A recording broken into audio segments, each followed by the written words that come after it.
actual talking, it's whispers, there's ASMR triggers, it's, yeah. Huh. I think Is I've that watched Kai? one of her things again before, I mean. No, Kaizen just went to hit him up.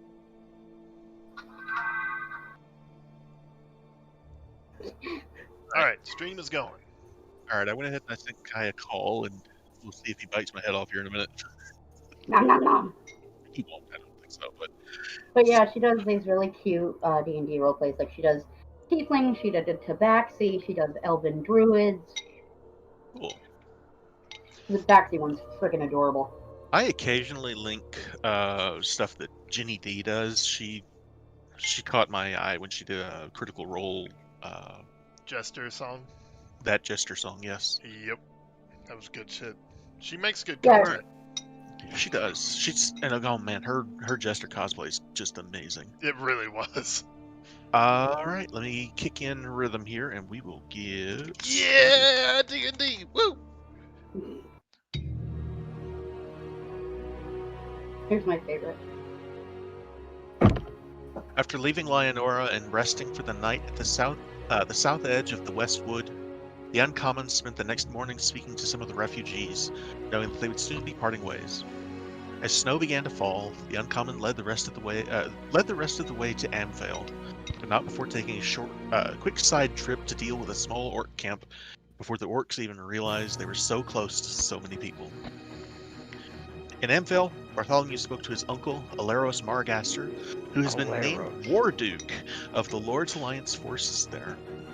He expressed some concerns that he may be undeserving of the position and believes it may be a political move by House Margaster, but said that he would do his best with the task given to him. He shared the latest information on the orc sightings in the area and what little they had learned, and some of the questions that had popped up after the raid on Amphel. When Todrin was reunited with his family, he found his father to be incredibly stressed out and seeming to take blame and accusations from all sides. Rorgar and Arena M. Cathra were grateful that their children, Todrin and Mariana, had both survived the ordeal and made it back safely. And Nat, too, was reunited with her friends Jinx and Swidley after she had spent some time with Lady Esvale Rajnar, who joined the group on their way back to Waterdeep. As you were leaving Amphale, the Uncommon watched as Trowlam and Varys, a pair of half-elves from Leonora, joined the Lord's Alliance, along with the likes of Amphale's local layabouts, Talf and Elon, among others. And so you have made your way south to Rassalanter. Or rather, towards Rassalanter. You're not quite there yet, and the snowstorm has begun to get worse. It's already dark. The last thing you guys saw before the sun set was a bronze dragon flying northwards. And so, here you guys are. I'm going to bring up the map here just real quick so you can get an idea of exactly where you are.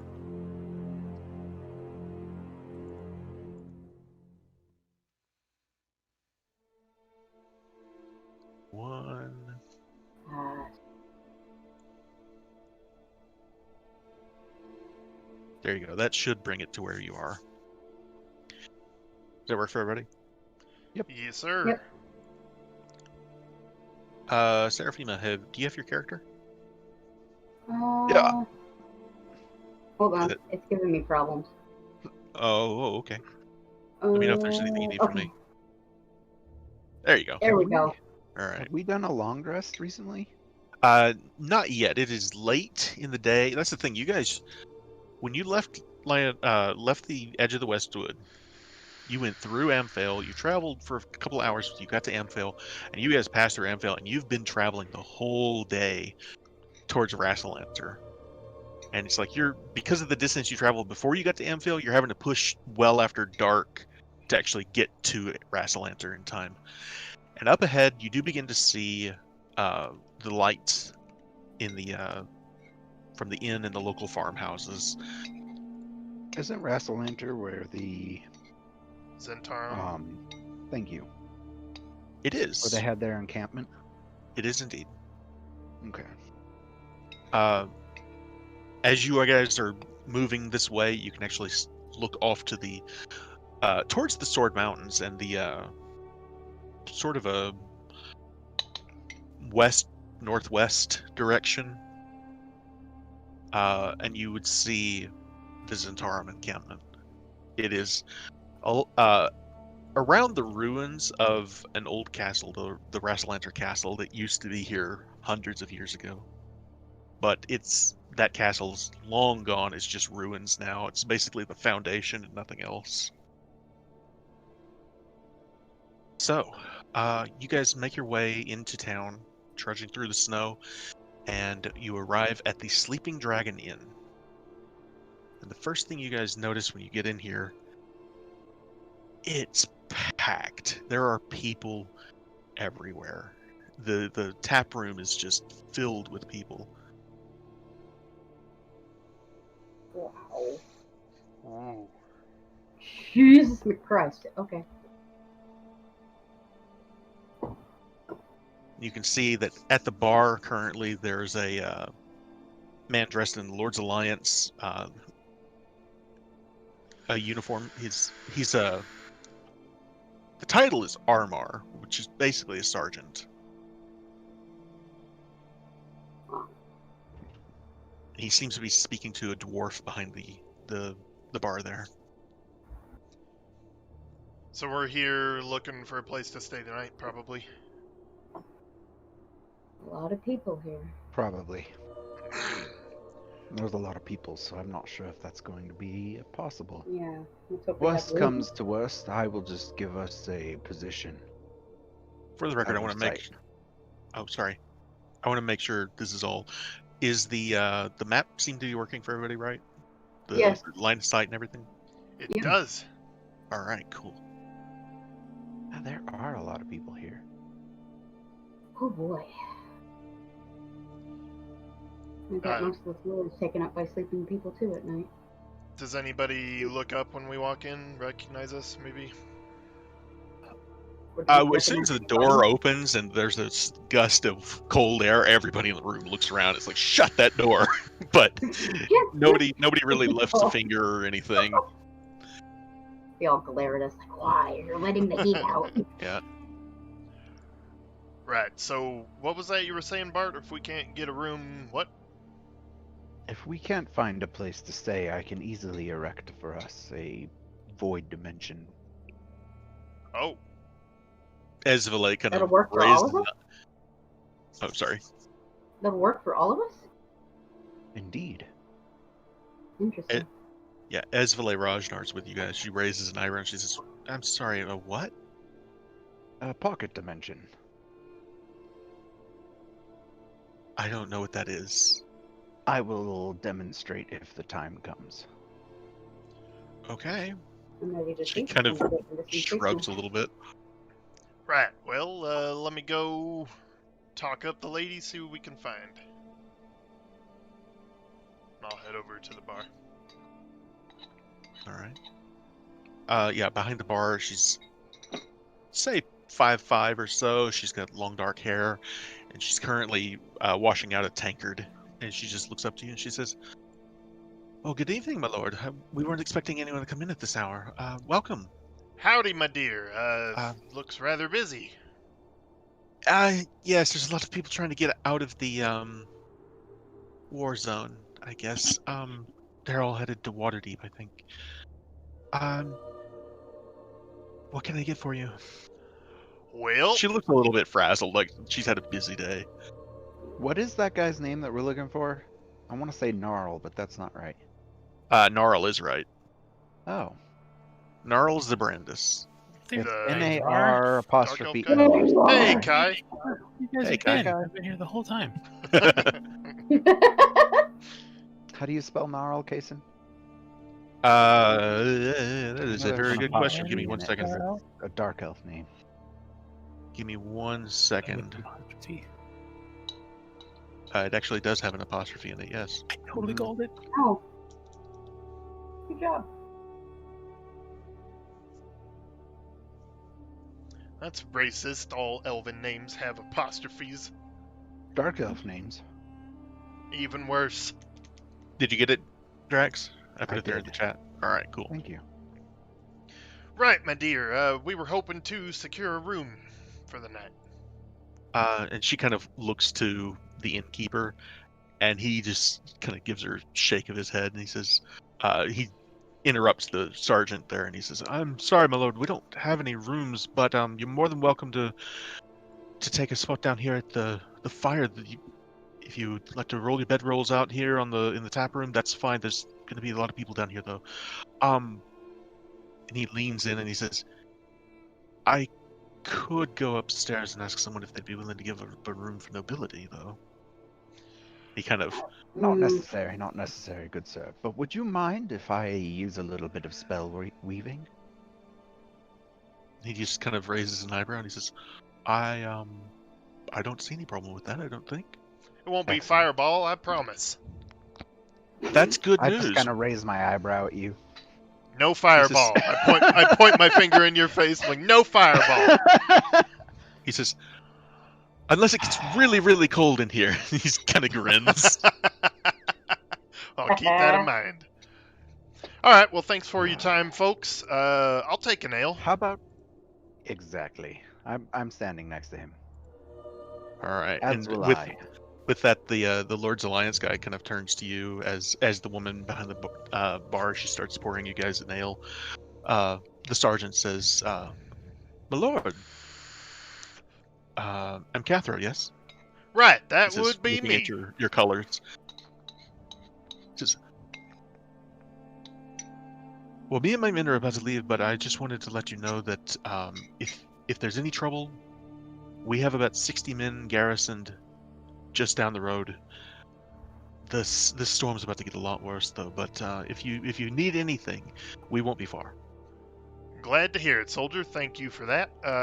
Bart, didn't your uncle tell you something about missing soldiers?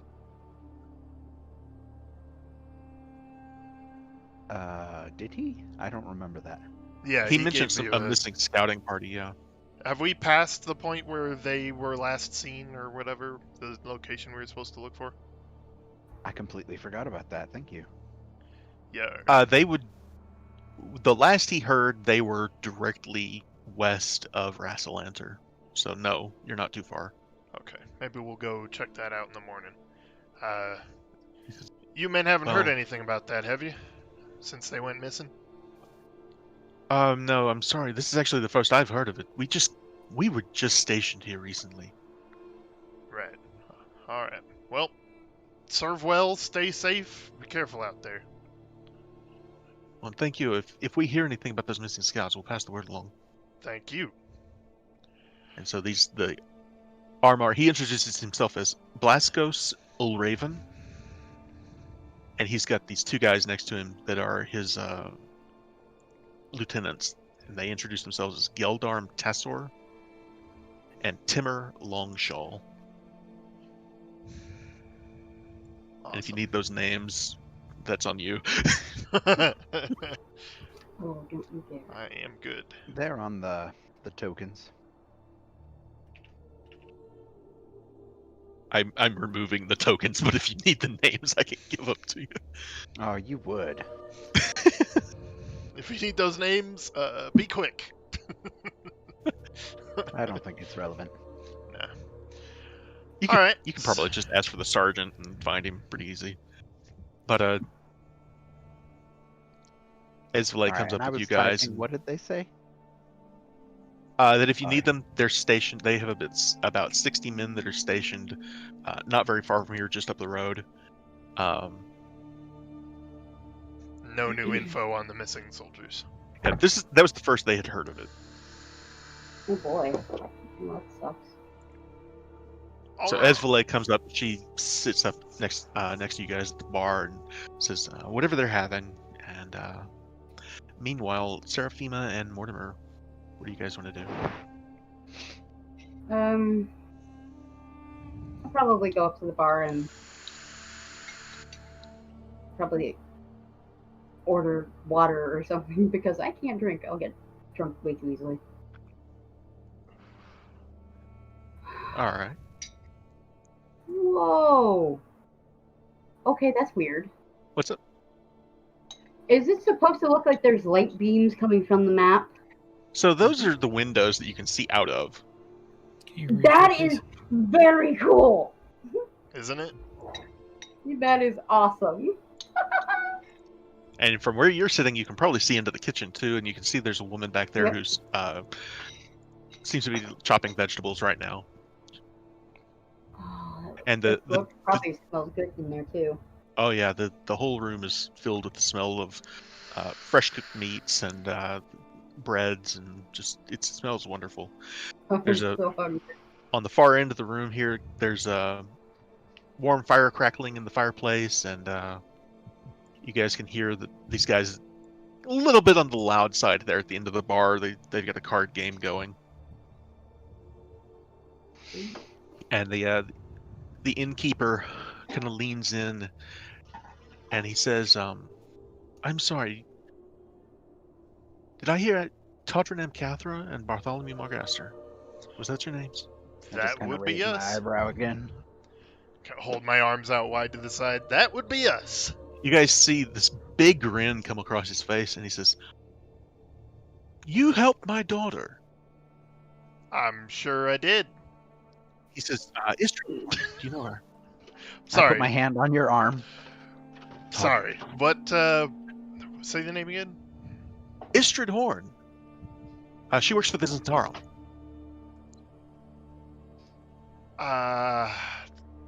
I'm sorry, everything has been a bit of a blur. What did we assist her with? We've had a bit of a rough time recently. That's quite all right. I'm sure you've had your hands full. I've heard your name kicked around a little bit recently. They said that you were helping some refugees from Amphel. We were refugees from Amphel as well. It's Well, not great up there. What did we I'll tell you do what, for Istrid? well, the way she tells it, that you offered her refuge at your what was it? Right. Restless Tavern, maybe? Is that it? That's right. I remember her. Right. Yeah, that was a hairy situation, but we couldn't turn away an honest request for help. Well, I appreciate it, and just as far as I'm concerned, your drinks are free for the night, all of you. And he looks down the bar. You're too kind. I really apologize about the room situation. I wish we had more rooms, but as you can see, and he kind of gestures. He says some of these people are going to go up to the rooms in a little while, but it's full. That's okay, good sir. And he kind of leans in again over the bar. He has to pull a stool out to do it. He says, "I'm serious. I will go upstairs and ask someone if they would be willing to give up a room for nobility, if you want." Apparently, my man here has a trick up his sleeve. I think we got... I may have overstated my ability to do it for the night. Meaning you can't do it? I can do it for an hour. Oh. Right. What's the spell you're trying to I'm use? perfectly fine switching Rope by the trick. fire. I don't know about you two. Oh, I'm yeah. new to rope tricks, so I thought it was... Don't worry about it. It's a short rest kind of thing. Yeah. Yeah. I'm Well, gonna roll a like I said, dice. you're more than welcome to roll your bedrolls out by the fire, or like I said, I'm more than willing to What go the upstairs. hell? Natural 20. So I'm like I'd be all right down here in the room if y'all wouldn't mind. This would be a fine. step up from the sleeping on the road. Indeed. I'm fine with sleeping on the road. I sleep on the dirt all the time. Right. Esvele kind of gives you looks, and she says, "I don't mind roughing it for the night." She just kind of has this sarcastic look on her face, like, if it could be a lot worse if this is roughing it. Yeah. They are lucky they got this nobility out of all the nobility. That was a nobility saving roll that I made. I said So yeah. 12 and up, I'd be okay with it. Anyway, Yondral Horn here brings drinks to you, and Seraphima, he'll offer you. He says, "If you want, I can bring you some tea or something hot." Some tea would be lovely, thank you. My pleasure. goes off to the kitchen and soon comes back with a nice cup of tea for you. All right, and so, like I said, the game that these guys are playing in the corner kind of goes on for a while, but eventually people do leave their tables and go up to their rooms for the night, and you end up, there's still some people down here, but for the most part the place is kind of emptied out at this point. All right, bedtime. Is Esvale a mage? She shakes her head. She says, "Oh no, I don't know the first thing about magic." I see.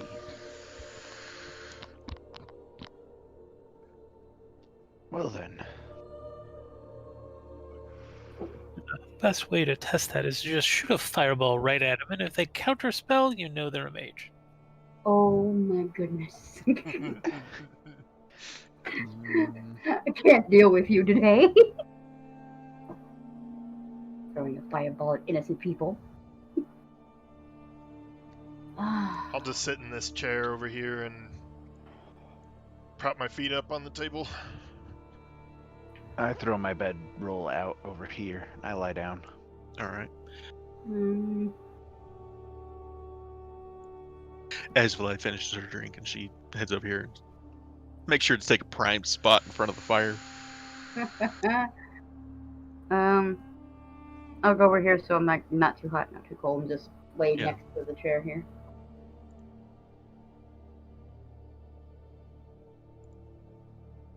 How about you, Mortimer? This is our sleeping arrangements, or Yes. Yeah, just for the night. God, that is so cool, though. moving the whole map? Gonna curl up like a little puppy in the chair. Brilliant. All right. You are a little Walk around 3 times in a circle on your hands and knees. Make sure that it makes a safe circle. So it's approaching midnight. The guys that are playing their card game are kind of starting to get a little tired of it. And at this late hour, though, the doors that you guys came in, the front doors, open wide, and there's about a 3-foot tall halfling that walks in and just big show of it. He just throws his arms out and he goes, "Brewer, it's cold out there." Everyone in the room all at once. Shut the Yeah. door! He goes, "What?" And he kind of looks around. The wind's just blowing behind him, and he does not look at all dressed for the weather. Are they shorts? He is wearing shorts. What looks like a captain's outfit. The boots are a little too big for him. And I He's bet got a the captain's satchel. outfit isn't his. He's got a satchel slung over his shoulder. But when you shout back to him, just close the door, along with the innkeeper and a few other people, he turns Oh, around and does. You're He letting does the heat close out. the door.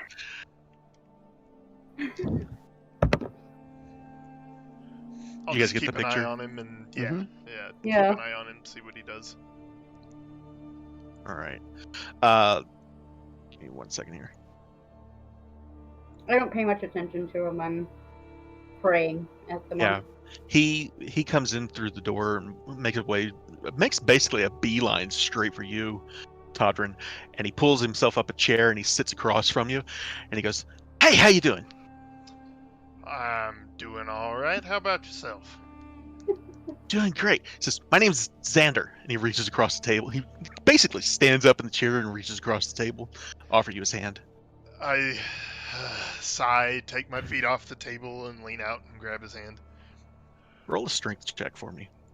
Oh, shit. Oh, it was almost another 20. Oh my god! He rolled a natural 20. Damn, it was so close, too. He pulls you across the table, and his grip on you is so strong, and he just looks into your eyes, and he just smiles, and he says, "Guess who?"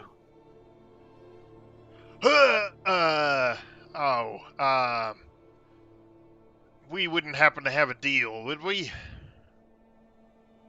He leans in real close to you, and he says, "It's me, Zelifarn."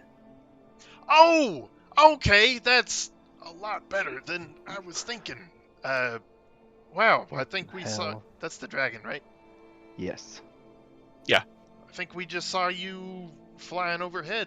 Welcome. Yeah, the storm's getting worse, and it got dark, and I had to turn around and come back, and hey, here you guys are. Yeah, well, Do I hear that conversation? yeah, I'll wave at the rest of the uncommon. Yeah, when Todrin turns around to wave, this halfling sitting in the chair turns around and waves to you guys. He's got the biggest grin on his face. That's fucking awesome. I love this. I just stop mid-prayer. I'm like, the hell? Well, I take it you've gotten wind of what's going on out there. Oh yeah. It's big news. Already in Waterdeep can't stop talking about it. I'm sure.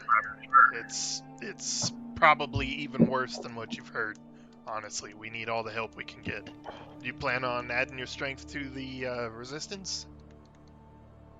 Well, yeah, that's what I'm hoping for. So what do you know about the orcs? What's the situation? What's going on? I'll just, as quietly as I can to not disturb anybody, I'll tell him the gist of what's going on, what happened to us, everything. Yeah, he listens close and he says, "Hey, it sounds like you guys did a great job out there. I'm sorry I couldn't be there. You guys helped me. I'm so glad to see you guys helping other people too." Right, of course. Pay it forward and all that. Well, that's the plan, right? Right. It's just, I guess I'm kind of stuck here with you guys for the night too. Well, pull up a chair, put your feet up, and don't get any bigger. He kind of looks around the room and he says, "I mean, I'm not that big." Please? But and he kind of looks around to the other people and says, "I don't want to scare anybody though." Right. Yes, that would be bad. Yeah. I kind of scared people in Waterdeep's harbor, so Yeah, I know what that's remember like. when we first met. Yeah, I'm really sorry about that too. I didn't mean to. Hey, I mean, nothing much you can do about it. Hey, introduce me to your friends, please. Oh, right, okay. Yeah, again, I'll turn and wave to the rest of the uncommon. Come on over. I get out of my bedroll and I walk over. Who is I this, waddle Todger? over. It's Hey, our friend wait, from the wait. bay.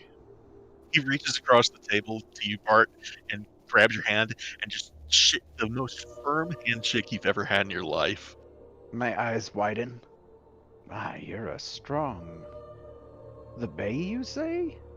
Right, from... He just nods his head and smiles. He goes, Oh, "Come on, Right. you know me." Right. yes, I do. This is the lovely Lady Seraphima and the mighty Mortimer, our newest additions to the uncommon. I'm standing as tall as possible, like obviously up on my toes. You are taller than he is. Oh, I know. But he turns to you, Seraphima, and he says, he puts his hand out to shake your hand, and he says, "I'm a dragon. Don't tell anyone." I'm a dragon. Yes, this is young Zelipharn. I shake his hand. It's a But pleasure to I meet hear you. rarely, as my history with dragons is not okay. He's one of the good ones. He kind of looks between the two of you when you say that, and he says, "What happened? Did you meet another dragon? I did when I was a child. What happened?" I was captured by a green dragon. He suddenly gets this very serious look on his face, and he sits down in the chair and he says, Can you tell me about it? I'd be very curious to hear." Well, I was young, ran away from home. Dragon found me, and basically it kept me a prisoner. And that little runt over there, and I pointed Bart out at me because I can't stand him. And a group of others saved me, and that was that. I joined the Animals Enclave after that. But yeah, my history with dragons hasn't been very nice, so I'm kind of wary. But you seem interesting and sweet, so Well, You must be. Thank- You must be good. thank you. I promise I don't bite hard. He just kind of grins a little bit. He says, I'm terribly sorry about what happened to you, but if there's anything I can do to allay your fears, just let me know. I'd be happy to help in any way I can. There's no need to worry about it. I'm over it. She's all Grown grown up now. I'll say Ezreal makes her way over, and she overhears the conversation as well, and she says, "Oh right, I remember they talked about you. When we were on the ship together, you guys just helped him out, right?" Right, young Zelifarn, meet Lady Esvale Rajnar, the lovely lady that assisted us in finding the Horde. Pleasure to meet you. He likewise and shakes her hand too. He says, "So I don't know the first thing about inns. What am I supposed to do? Do I pay the guy, or what do I do?" For Only, tonight, you're all right. Usually you would pay the man, but we've already taken care of all that. yeah, I'll drink. wave over at the innkeeper and just point at Zelifarn and mouth, "He's with us." Yeah, and when you do, Yandral kind of waves across from the bar, and Xander in this case, he just reaches his hand up as high as he can into the air and just waves. But he's behind Bart, and so it's like he just sees the tip of his fingers. A sea of people. Right. Well, anything else we should discuss? I believe I've told you everything we can to help you out. Yeah, I really appreciate it, and I will head up there and I will do my best to, help out as best I can. But I am so glad to see you guys, though. I can't tell you. And he looks to both of you, Bart and Todrin, and says, "You guys helped me so much, and I really appreciate it. And your other friends too. I know they're not all here, but And then he turns to Esvale and to Seraphima and Mortimer, and he says, "And I hope that we can all be friends too, because that'd be great. That'd be just awesome." I mean, it seems excited. Yes. Amicable, huh? Of course it would be. Is your halfling dragon then? Is that what's going on? Funny story. I'm actually a bronze dragon, but the Blackstaff in Waterdeep, she's been helping me develop my shapeshifting ability, and so here we are. It's like You've you'd done fill the remarkably room well. normally. Oh no. I mean, I could probably touch the ceiling if I wanted to. Sure, I could too. I just choose not to. And he just looks up at Mortimer, you. I'm impressed. He just looks up at you and he puts a hand on your shoulder and he says, "I believe in you." Oh, shit. Little sparkly anime eyes. Yeah. I just look down at him and I go, "Don't." He's a pain in the ass. So, the rest of the evening, unless anybody has anything else, I'll say. No. But you Nope. guys, But I'll stay up a little late trying to learn polymorph. sure, no problem. Do you want me to roll for it? Do you have to? What's the? Uh, I don't know how this is supposed to work. I'm pretty sure that you're supposed to. Let me Sure, let go me ahead. look it up.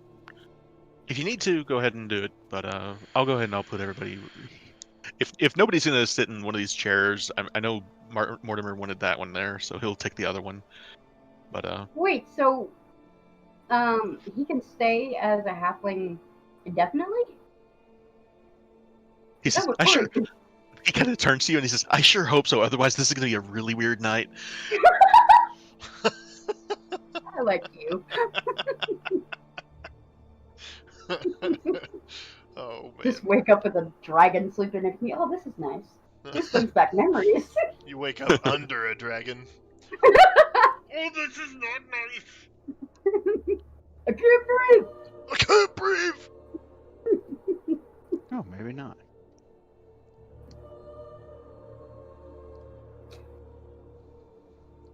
I I finished saying my prayers the prayer that I was saying before he walked in. All right. Oh, it's if the I gotta- spell is higher level than I can cast. Oh, for using a scroll. Okay. No, for copying it into my spell book. If the spell on your class's spell list is on your class's spell list, but of a higher level that you can normally cast, you can do it, but you have to make an ability check. That's your spellcasting ability of 10 plus the spell's level. Interesting. Okay. But Cool. I'm level 4, so Nice. All right. well, yeah. So yeah, you guys all, make your way to your respective bedrolls wherever you lay them out. And you guys aren't the only ones that are spending the night down here. There's these guys that are at the table behind you, gambling, that eventually, really late in the well after you guys have gone to bed, they make a little bit of noise, but they're trying to be respectful. They do eventually go to bed too, and everybody's gonna get a long rest. And we level up. No, you just leveled up. Come on, man. That was like 3 weeks ago.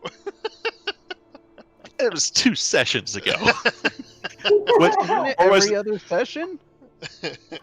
It may have been last session. Was it last session? No, I don't think it was the remember. one before that. Either It was one way, before that, yeah. you just leveled up. I We're know. just giving you I'm shit. just fucking with you. All right. So now watch this. But snoring gives us XP. You guys awaken the next morning. Ooh. It shifts to daylight. Sick. This is why I love you. This is why I love this. So I cool. love Fantasy Crowns. Sitting here watching Snowfall and eating Oreos. Hang on 1 second here. Let me get the music.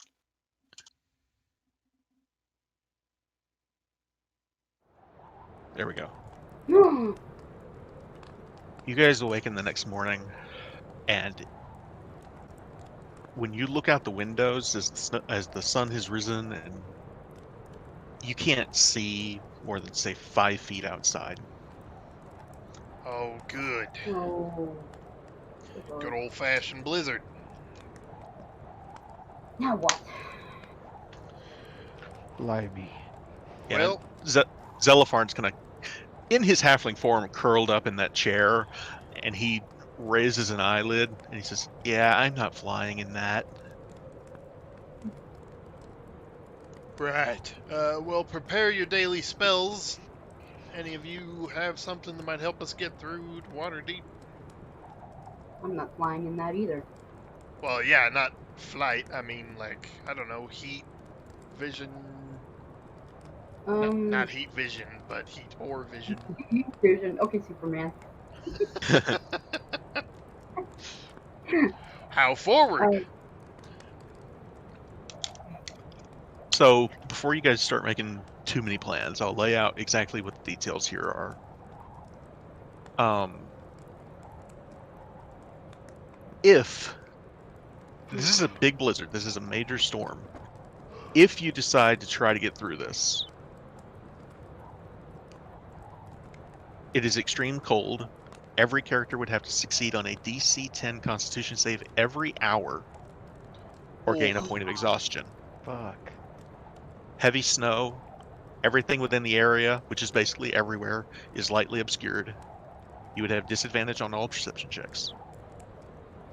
And strong wind, you would have disadvantage on all weapon attacks, all ranged weapon attacks, and any perception check that relies on hearing. And flying is almost impossible. Wild. Well, how long do you think this storm is going to go for, Todrin? Huh. No idea. Can I make a nature check or something? Actually, I look at the cleric and the druid.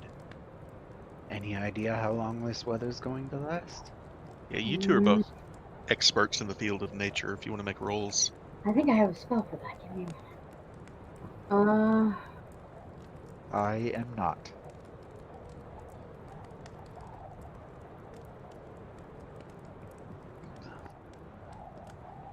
I do have a special. I can't remember what it's called though.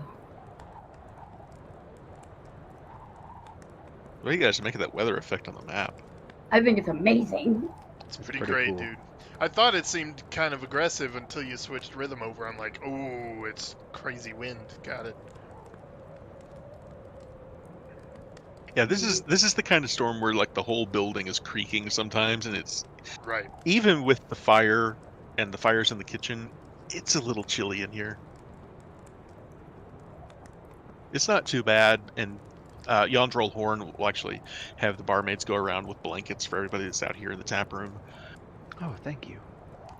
Yeah. Well, I suppose we're just gonna have to wait it out. See if there's a. I could use Druidcraft, I think, can't I? It says that you create a tiny harmless sensor effect that predicts what the weather will be at your location in the next 24 hours. Holy shit! Sure, you can go ahead and do that. That's There you go. All right, then I will. when you do that. The let me see, just a second here. Tell you what, Seraphima, go ahead and roll me a d4. Okay then.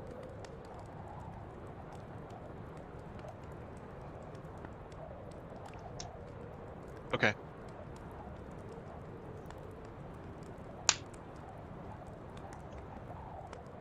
So the effect that you get from this little sensory illusion that appears in your hand is a lot of snow, and the best you can tell from what you're looking at, this is going to be at least all day today, and it could potentially last into tomorrow.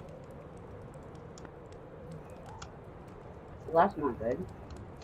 And we're about a full day's travel in normal times from. About 2 days from Waterdeep. If you're traveling through snow, it's probably going to be rough terrain, which would make it 4 days. Yeah, we might as well wait, see what it's like tomorrow. Yeah, and for the record, this was the reason the Bellabrantis didn't want to try to fly through this, Right. because this. Well, settle in, folks. We've got a long day of waiting ahead. All right. I'll tell you what. I need a d6 roll from Mortimer. I'm gonna pull out my Volo's Guide to Monsters and just read over it. Yeah, and at some point, just Xander will come across and he says, "Hey, what is that?" And he'll just put his finger in the picture. And I'll just start reading to him like a fucking picture book. Yeah, don't piss off the dragon.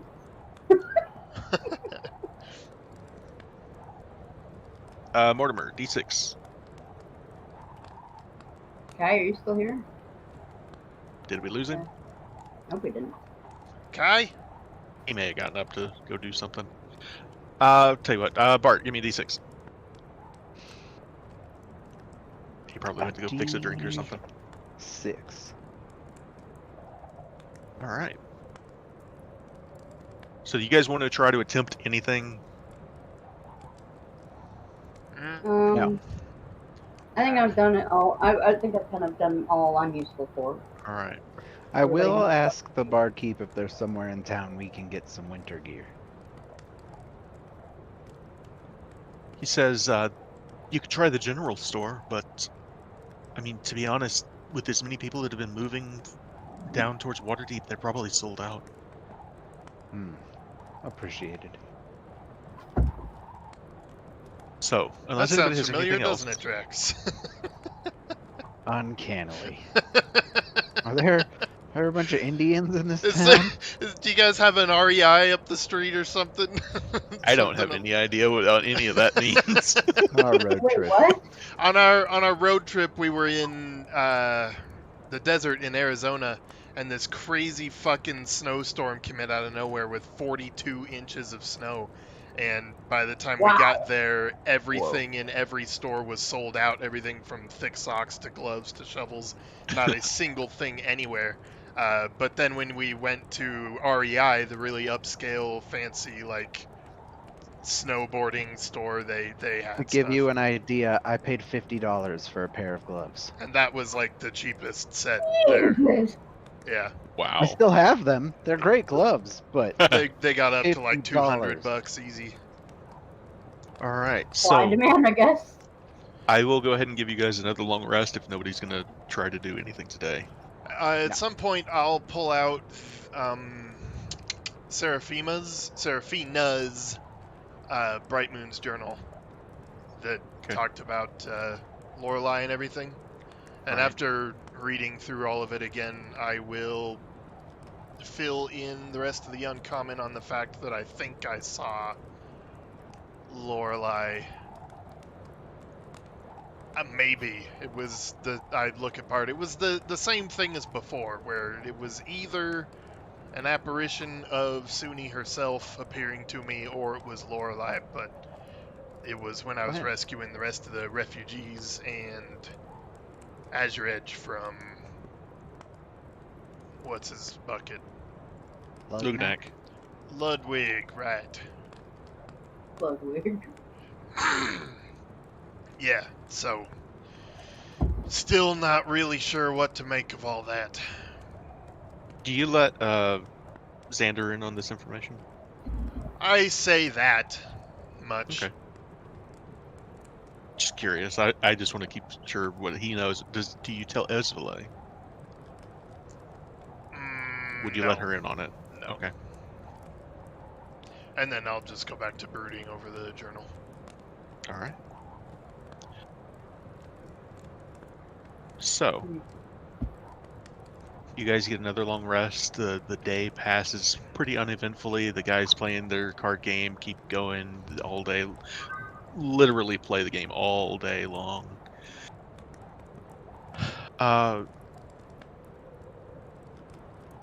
You guys get to talk to Xander and Esvele basically as much as you want.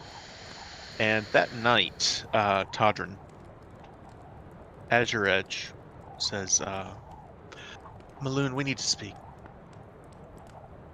Pardon? That's She not. says Maloon? I just slowly put my hand over her haft. That's, this is me, Todrin. I'm sorry. Sorry. What?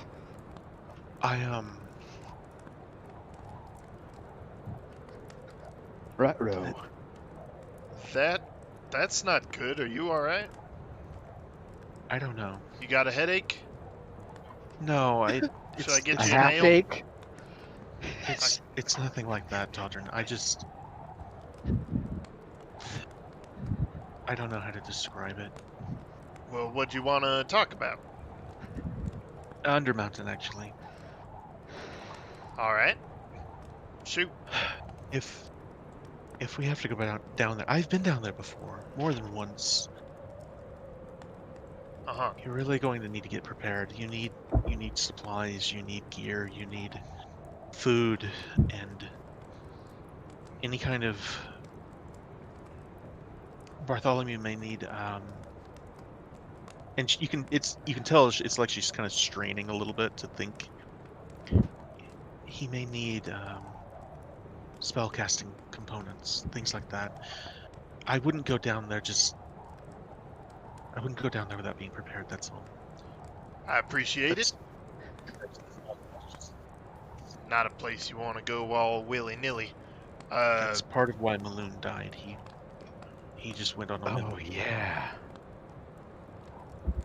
Wait. Like Maloon- Shamahiro, he went down into Undermountain, and that's where he got possessed. Oh, right. I forgot. Yeah, he was just speaking to some adventurers and thought they needed some help. He went down there with them. None of them made it out. That is a sad tale. Are you like having trouble thinking clearly?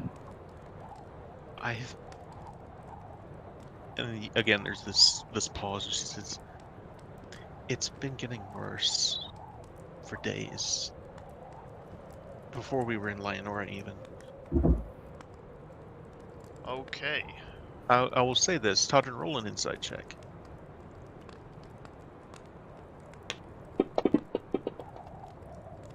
Okay.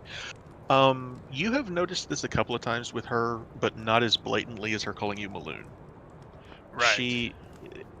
I may have been a little subtle with it earlier, but in Leonora, there was an instance where she said something that wasn't exactly right. This isn't the first time you've noticed it. I'll just say that. Okay. But this time it was for sure. Like that was wrong. It might just be the curse getting worse as it draws to a close, but don't worry, we're on our way. We'll get this fixed. I know. I trust you. Good, good. You should. Do I see Tadrin's facial expressions while he's talking? Oh, I very much so am showing this on my face. Like yeah. you're concerned? Yeah, big time. It looks like I'm like slowly leaning forward and crouching down, holding my axe. And if you didn't know I could talk to my weapon, it looks like I really have to poop, and I'm not sure if I can make it to the bathroom. And with that, Xander he's standing in the chair and he leans over the back and he says, "Are you okay?" Huh? What? Sorry. Just, You I really have to poop. you really look like you need to take a poop. Oh. Well, I'm fine, little man. I promise. Oh shit!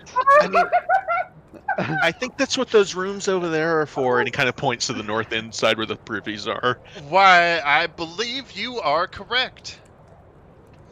And he just gives you a thumbs up and he says, "Happy to help." Wow. I stole the words right out of my mouth.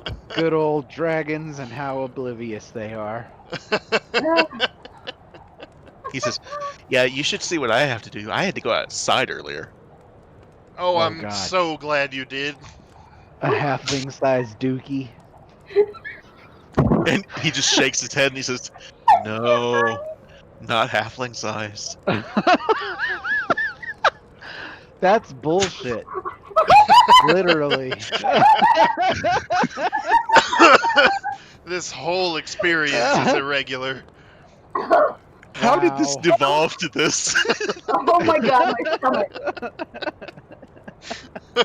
So, unless there's anything anyone else wants to discuss, But we'll yeah, move on to that the all next started. day. Seraphima was asking if she noticed. Oh, I'm sorry.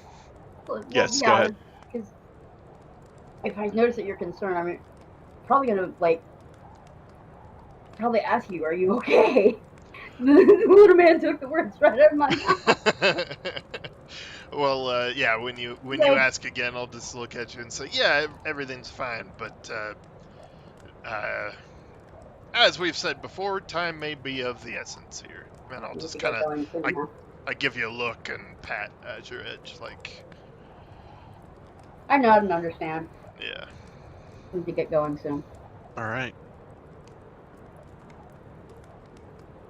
So the next day comes, and it is still a blizzard outside for the second day. Oh no. Seraphima, you do your Yep. druidcraft thing, Yep. I assume. Yep. You get the same result the day before. You think tomorrow will be clear, though. Another day? Are you sure? It's never wrong. What do you do to do the druidcraft? Basically, it's an illusion that forms in my hand, and it basically, if it's like golden, like a golden orb, it means it's going to be sunny and clear. If there's snowflakes, it's going to be snow. That's awesome. A brick of ice forms in her hand. Yeah. That's good. Yeah. That is rather handy. So as the second day comes through, Xander will come to you guys and he says, "So, you guys are just headed straight to Waterdeep, huh? Tomorrow?" Yeah. Yes. If we can. Hopefully we're not snowed in. This is ridiculous. I've lived exactly this experience on a truck trip once. I have! The doors literally froze shut, and they had to open up the continental breakfast 24/7 for 3 days because you couldn't get out of the building without breaking a window. You want to know what's funny about this?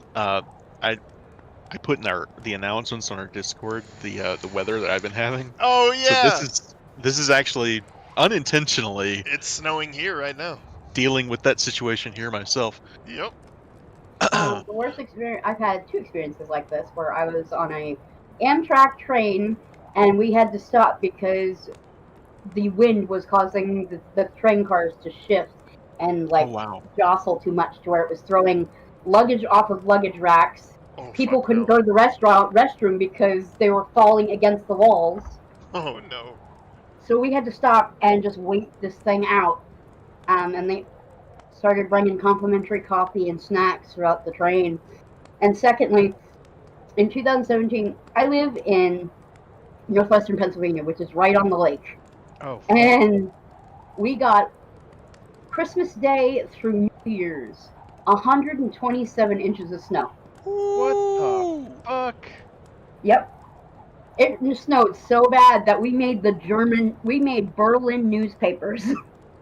Crazy.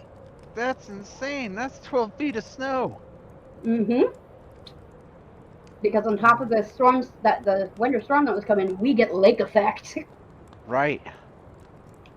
So yeah, we were buried under 12 feet of snow. I've never seen snow that deep in real life. Oh, you don't want to. We literally I had kind to of want go out to, every but not hour. be in it. We had to go out. I had basically the snow that we had shoveled out of the driveway.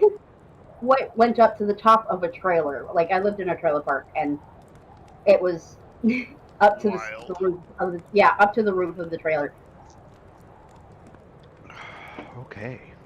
Yeah. So as you guys are, everybody's relaxing here this second day and trying to stay warm. Eventually, Esvele gets involved in that card game, and Xander is like, "Yeah, let me in." when he sits down at the table, he pops down a satchel full of gold and just dumps it on the table, and he just drops like 50 gold pieces on the table. And these 2 other guys sitting at the table at this point are like just slack jawed. Whoa. I'm gonna keep an eye on that from the table here. Make sure Yeah. they don't try anything.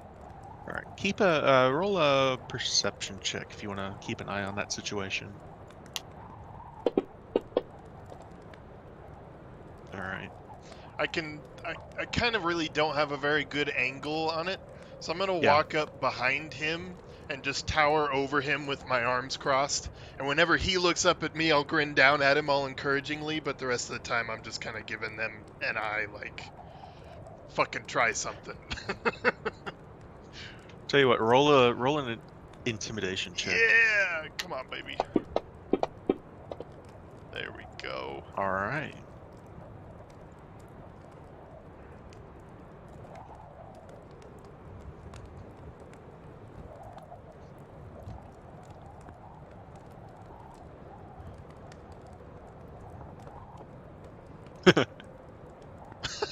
So between Esvele and Xander, they basically clean these other guys out to the point that they're just like, fuck this, and they just throw their cards down and quit.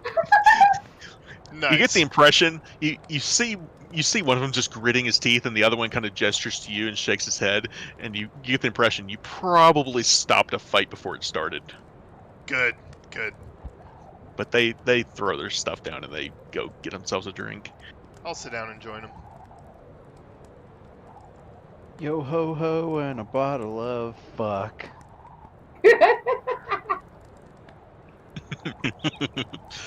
All right. Just to give everyone a general idea of how much snow we got back then, I'm posting some things this way. Cool. All right. Oh! Did you take that picture? That's actually one of the pictures from a neighbor of mine. Whoa. My God.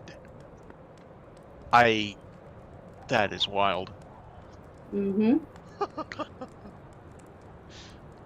Yeah. So, Esvele is there shuffling cards, and she says, "You want me to deal you in?" To you, Todrin. Please do. She looks around to Bart and to Mortimer and Seraphima, and she says, "Anybody else? We got room for one more." I'm not interested in card games. I'm probably going to. No, thank you. I might actually pray, to be honest. How about you, Mortimer? Kai, are you there? I hope you damn it, didn't, Kai. like... We miss you, man. I hope everything's okay.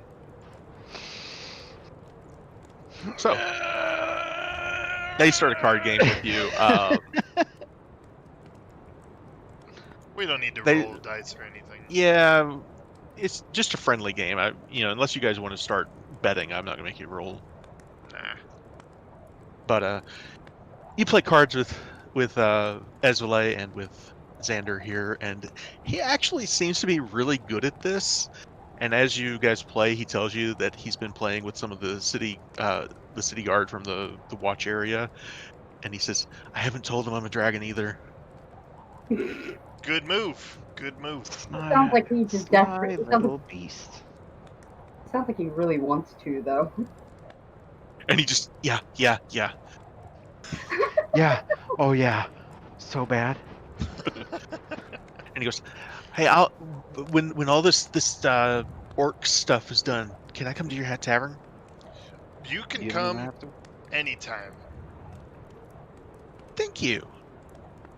I appreciate that. He is adorable. It would be our pleasure to seat and feed you for free. I mean, I eat a lot of fish, so you should probably not make that unless Well, you really I mean it. mean, maybe you eat to your fill before you show up.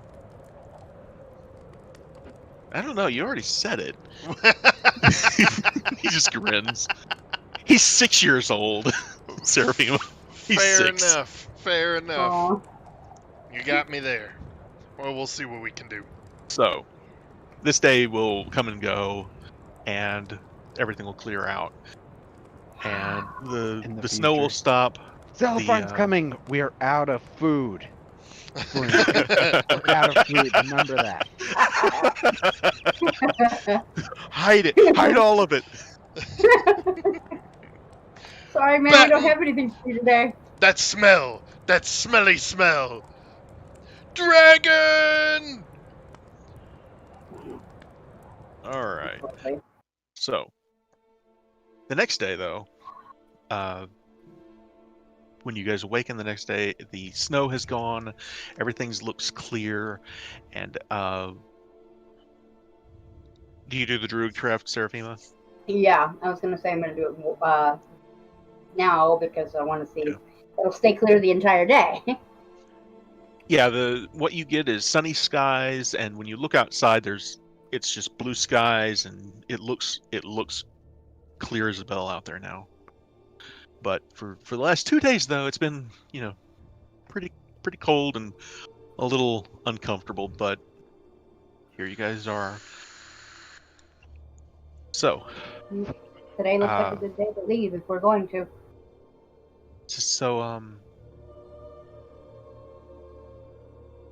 Can I come with you guys just a little bit till before I have to head up north? Anything for you, Zelifar. I have to say that's up to the big man there. All right. So you guys mount up the horses, and he just walked alongside. But you guys head off. What do you want to do? Do you want to go looking for the scouts? Do you mention that to him, or do you guys want to just head straight to Waterdeep? It's entirely up to you. Yeah, I we'll will put say, our heads together. it may be a little difficult to find the scouts after the snow. It's Yeah, that's a point I'll make. I had been We've hoping already to pick lost it up. 2 days. Yeah, I had hoping to be picking it up in the sunlight, but I think any signs we might attract, sadly, are long buried. May have to leave that to the hands of the rest of the folk and head on our way. Zelipharn says, "Tell you guys what, I could take a look around, and if I find anything, I'll report it to your uncle, isn't it? The Aleros, is that his name? Correct.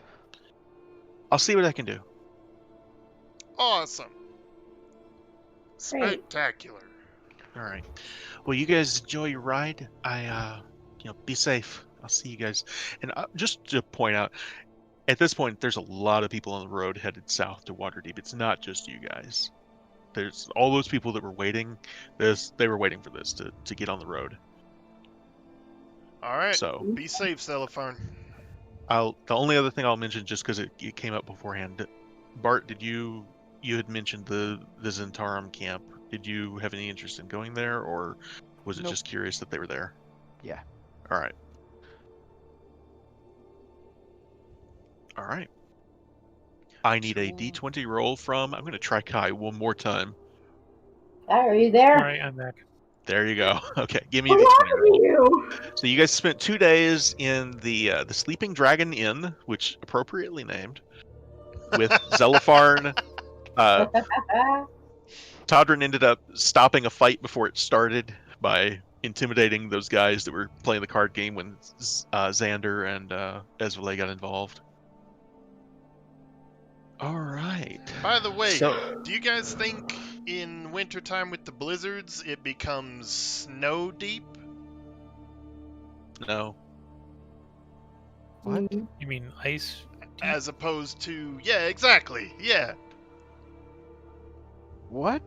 water deep. What? I, would, Water deep. I think Oh. the entire city does come to a complete. Oh, he's making a joke. Goddamn. All right. I'm just looking around and nobody laughs. I'm like, and Mort just goes, yes. I'm like, wow, tough crowd. I was So- like, wait, is he serious? You guys are traveling through some pretty heavy snow that no one else is. There's no, it hasn't been plowed or anything modern like that. But you are able to stay on the road. You guys have passed this way 100 times. Between Amphale and Waterdeep is commonly traveled road. You know the way, even with the snow. Right. But it's slow going. The day passes without issue. I am going to get rid of all of these people. People? Yeah. Oop, I Like needed to get rid of these people. I need Ezvale on there still. She is still going with you guys, and she's while the rest of you, Todrin is riding Rose, his war horse. Which, if you want to describe real quick while I Oh, right. tend to this, please. Yeah, that is a 2nd level spell, Find Steed. And yeah, there's just this an explosion of rose petals that flutter to the ground and sparkle away into nothing, and standing in its place is a giant white warhorse. Kind of Alright, there sparkling she is. pink red eyes like a typical albino. I imagine Pegasus from Hercules. The rest of Sassy you ass are animal. the rest of you are riding Amphale Greys, those dappled gray horses that I mentioned earlier that you've been given by the Amcathra residents. Except for Ezvale. Ezvale is riding a black charger it looks like a war horse to you, Todrin. It's a big horse, but it's her personal horse. That's a mighty steed you got there, milady. She says, "Thank you. This oh god, I named her horse. Where is it? Shit." Shit, that's an interesting name. I'll just say she tells you the name of her horse, which Kaysen knows. It's just not here. That's okay. But as you guys are moving along, though, the rest of the day passes pretty uneventfully. You guys start to set up camp, and the way this ends up working out, you've got all these other people, and so it's like campfire here, campfire there, just all over the place. So you guys can see probably a dozen different campfires What a crazy time. from where you are. So I need. Do you Right. guys want to keep watch? How do you want to? Who wants to take first or second watch? I'll take first Uh, watch. I'll join him. All right. Those of you on first watch, go ahead and roll me a perception check. Okay. And Hmm. there we go. Two. Hey, I knew it was gonna be another 10. All right. And those of you on second watch, go ahead and roll me one of those too. During our watch, I'll just quietly discuss with Seraphima I'll take second watch. the pantheon and gods and Oh, sharing never mind. information between us. Oh, it's Yeah. both of us, right? Yes, No, please. 'cause is there 3 watches or 2? I'm just doing 2. I've always felt like Oh. 3 is gets confusing. Perceptive. If you guys want to do 3, I'm not going to stop you, but I just do a first and second for simplicity's sake. Oof.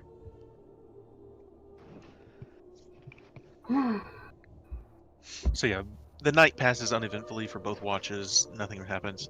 You guys set off the next day. Todrin, go ahead and give me a d20 roll, please. D20. 4. Roll me a d8. Oh boy. 5. Okay. So as you guys are moving along, the people in front of you kind of start to get backed up a little bit, and you guys kind of make your way to the front of the line, and you see there are tracks in the snow that cross the road in front of you. Can we tell And what kind of tracks they are? Yeah, the people around you are kind of arguing back and forth over what it could be. Anybody who's interested, roll a survival check. Sure thing.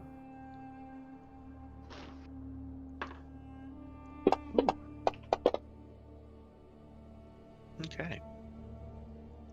Bart and Seraphima, you guys take a good look at these fresh tracks, and you can tell they passed about an hour ago. It looks like it was between 7 and 10 wolves, and they were being led by a dire wolf. Oh boy. Oh. Oh The boy. tracks are about an hour old. Really? I think we might want to handle that. With all these Why? refugees out here. The dire wolf could be a problem, of course. Yeah.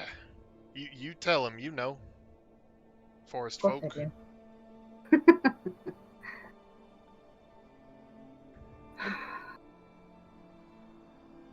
Yeah, a dire wolf could be a problem. Oh, All why these- is that? All these children out on the road. Oh yeah. How far away from Waterdeep are we?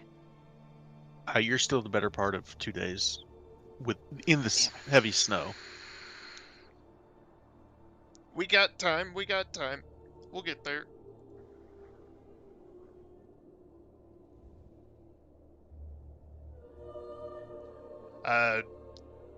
I'm assuming we can tell which way the tracks are going. Oh yeah, with the 19 and the 18, it's not too hard to find them. They To find out which way they go. are ninja wolves. They cover their tracks well. Yeah, so I guess I'll follow Seraphima as she leads us. So you find. I might take wild shape at this point. So as you guys start to follow these tracks, you start getting further and further away from the road. It's getting to the point where they keep going to a point where you can't even see the road anymore. You can't even see the people. Do you guys want to keep following them? As we're I walking, think I at this just... point, Oh, go ahead. What's that, Bart? I think at this point they're long gone. Oh, let's hope so. Let's go a little bit further. Seraphima, I had a question for you. What did you have Sure. in mind when we both said we should take care of this? Well, I was thinking about finding out where they're headed. Most packs in this type of weather are in search of food. They don't get a lot of food during the winter. Dire wolves are a little bit more ferocious than their smaller counterparts. And if we were to find the dire wolf? I would say, get rid of it. It'll cause a lot of problems, and like I said, they're more ruthless than their smaller counterparts. It will attack. You just, I'm glad to hear you say that. You seemed really beat up over the other one we had to kill with the orcs. I just wanted to make sure we're on the same page on this. I don't want to put down a beast just for being a beast either, but Right. like I you don't said, either, but if we manage to stay downwind and keep our scent concealed, I mean, a lot of these people are wearing a lot of clothing, so it should keep our scent down to a minimum. As long as the wind behaves. Are we downwind? I can check for that. Out of character, this is because I've gone bow hunting before. Nice. There is no wind. There Good is no Lord, wind. +8. All right. Licks your There ain't finger and stick it straight in the snow. Doesn't seem to be any wind. Sticks his head in the snow So like an ostrich. how much further would you guys follow these tracks? I'd Too far. say another No, 30. if they're farther than maybe a couple meters from the road, they probably aren't too close to the road to smell anything. Yeah, and at this point, you guys are far enough away from the road that it's like you can't even see the people. Yeah, they're probably not. They're probably moving hunting grounds then.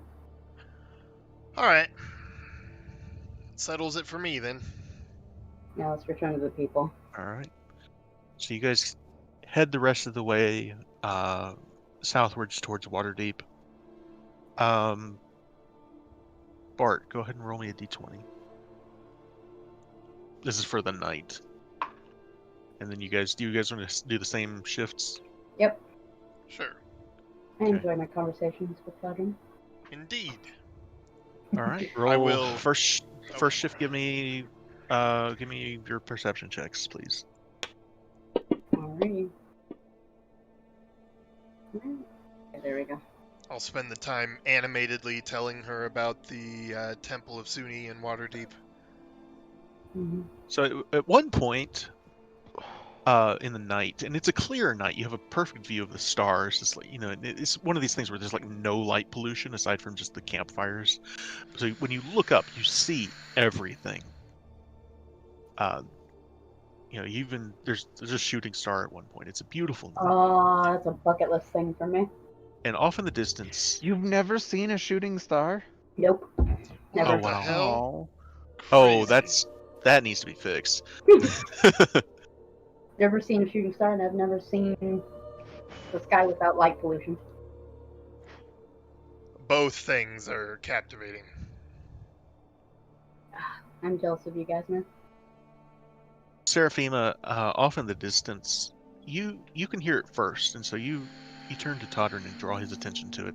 But you do hear wolves in the distance, and it's coming from the same direction the tracks had been, but it sounds way, way off in the distance, and it's like you get the impression that they're far enough away they're not a problem for you guys. But you do hear them. I would still be diligent, especially with Yeah. with the All right. clearness now. Second shift, if you would. Way off. God Yeah. damn. Ooh, yikes. Oh, that was his roll. Okay. A 1 and a 2. It's called Alright. a watch because you keep your eyes open. Doesn't mean I'm looking in the right direction. Yeah. Eyes open, books closed. Fortunately, though, nothing happens. I'm just staring into the fire. Watch. I'm watching the fire. I'm on watch. The night comes and goes without event. The next day, you guys move on again. The day comes and goes without event. This is the third day of travel. You're 3/4 of the way there now. It's slow going, and it's cold, especially without heavy winter gear. But you guys are okay. It's just you definitely did not need to do this during that blizzard. But the next night comes and goes. Go ahead and give me those pretty quick here. Okay. First shift. Perceptions. If it will give me, thank you. And Ooh, second, nice. if you would. Okay. This sucks. I'm so sorry.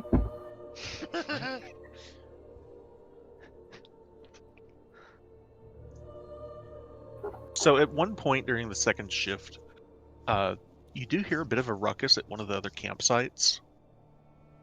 But as you guys kind of pay attention to it, it kind of dies off on its own. It looks like it was just some people were shouting at each other over, maybe they cooked the food too long, or somebody fell asleep on watch, or it's hard to say what, but it ends pretty quickly. And so, on the way to Waterdeep the next day, Seraphima, roll me a d20. All right.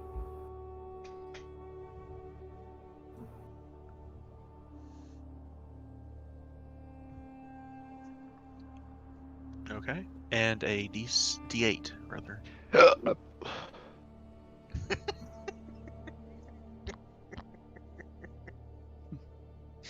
Good. All right. You're not very far from Waterdeep at this point, but you do see here, as close to it as you are, there's a herd of about 100 elk that are off in the snow to the east, about say 200 yards or so. And it's just a very large herd of elk that are moving through the snow. Do they look panicked, like they're running from something? No, they're just slowly moving, but they're moving away from the city and away from the road and all that. Okay, man, that's a big old. Um, Oh dear. My random table here has all sorts of stuff that's just random stuff you might see, like Atmospheric. the shooting star and things like that. So Cool. all right, and so you guys make it to the rest of the way to Waterdeep, and you arrive to. Give me 1 second here. Frozen wasteland. We arrive at Ice Deep. All right. hardy. So, So unappreciated. No, even you are before, appreciated. Your comic delivery leaves something to be desired. so even before you guys actually arrive at the gates, you can see the gates into Waterdeep. It's backed up. There are people trying to get in, and it's just a long line. But as you guys move forward, they recognize the colors that you wear as nobility, and you guys are actually pulled to the front of the line, along with Esvele. They recognize when she flashes the Rajnar house emblem, and so you guys are all pulled, well past a couple of hundred people at least, and you get a few looks, and there might be a murmur or two. But they do bring you, Seraphima and Mortimer, along as well, being that you're all together. I'm nobility. In your own head. Yeah, and one of the guards, as soon as you say that, he says, sorry, right this way, my lord. And he leads you along with the rest of them. I had no idea how easy it was to pose as nobility. My thoughts exactly. Basically, they're assuming that because he's with you and he's saying it, that he's legit. That's great. Literally nobility. My background is noble. It is. Oh. Is it really? He's gnomish nobility, yeah. Well, he hasn't told us that. Todd doesn't. He thinks he's just bullshitting. Yeah, we have no idea. That's crazy, though. It's real. Oh my god. When you guys get to the gates, when you guys get to the gates of Waterdeep, there's this gnome in black robes, which you reckon. Excuse me, not a gnome. He's a dwarf. He's a male dwarf with a gray beard. He's got tiny, beady eyes. A little bit. Probably looks like he could use glasses, but he doesn't have any. But He's blind. he's one of the magisters, and he looks up to you all and he says, "Do you have anything to declare?" Sorry? Excuse me, what? You're coming into the city. Do you have anything to declare? As in... What exactly? Contraband. Oh, what's considered contraband in these trying times? Anything special? He lowers his head. For the record, I will just give you guys once more the. So I'm just asking if there's any extra rules because of all the refugees and everything, like No, nothing like that. weapons But or just so something. just so that everyone's aware of it. you may want to take a look at the Waterdeep's Code Legal if you have not already. I know some of you have. But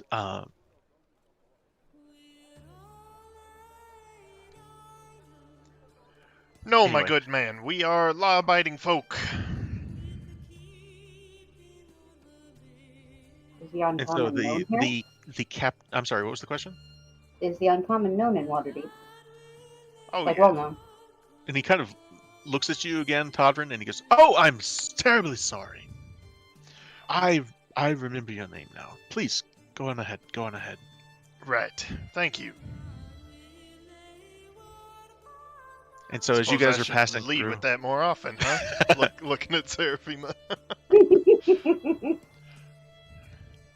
Maybe he really does need glasses.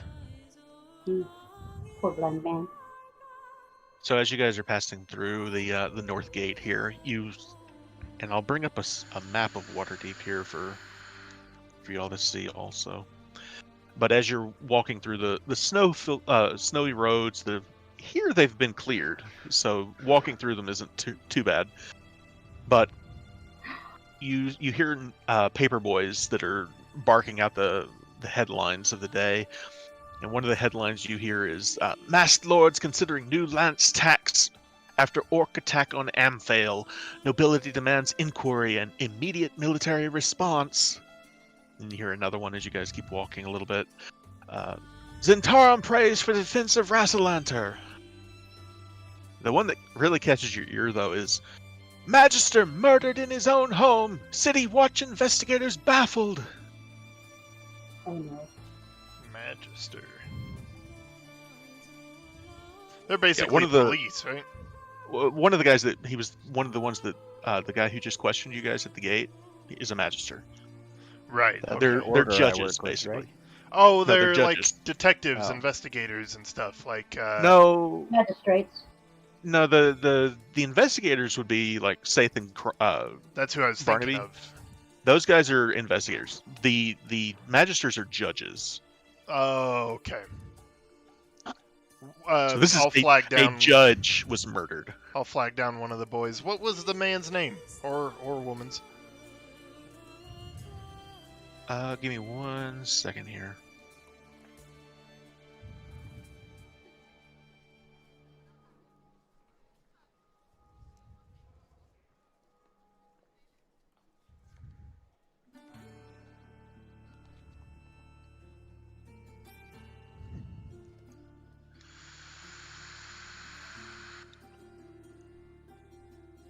Oh, to retcon. Sorry. During the 2 days that we're spending idling, I would have spent as much of that time as I could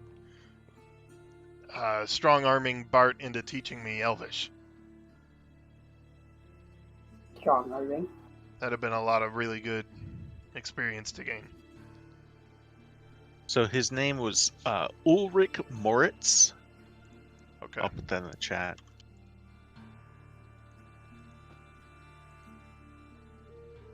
You wouldn't have to strong arm me, especially if we're on downtime. Well, yeah, but like after hours and hours and hours, if Bart's like, "All right, let's take a break," Todd's like, "No, no, no."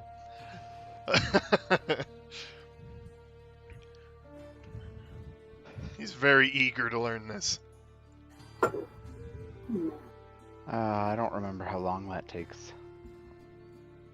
To learn a whole language? I don't know. I'm just It's weeks. yeah. I'm just every But chance he I can- get. Yeah, you can teach him basically, I would say, over short rests, which you guys would take a short rest on a regular basis every day. So if you wanted to spend your short rest time in Undermountain learning Elvish, that's the thing you could do, And then- theoretically. I don't know if you heard me. You were rolling dice, but our 2 days in the inn, I would have been spending as much time as I could learning it from him then too. Sure. Okay. Cool. So, he tells you the magister's name was Ulrich Moritz, that he was murdered in his own home, and like you said, the City Watch investigators can't figure it out. Why does Ulrich sound familiar? It does to me too. It's someone in something for sure. I'll Shut say up. it's not a name that has come up in our game before, so it's not that. Okay. I remember. I think I'm getting Ulfric in my head now from Skyrim. Ulfgar. Yeah, I don't know. Anyways, right. For the so- record, the magister that you guys met at the gate was named Vorondar Levelstone. Just if anybody's interested in that. Oh, okay. Right, well, let's swing by the tavern, talk to our friends, see if there's anything we need to catch up on. We could handle some monetary stuff, I'm sure, Bart, while we're there. Good point.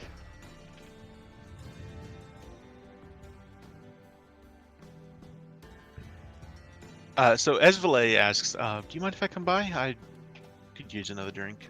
Of Please course. do. Wait, of course not. Well, yeah, I mind. Follow me!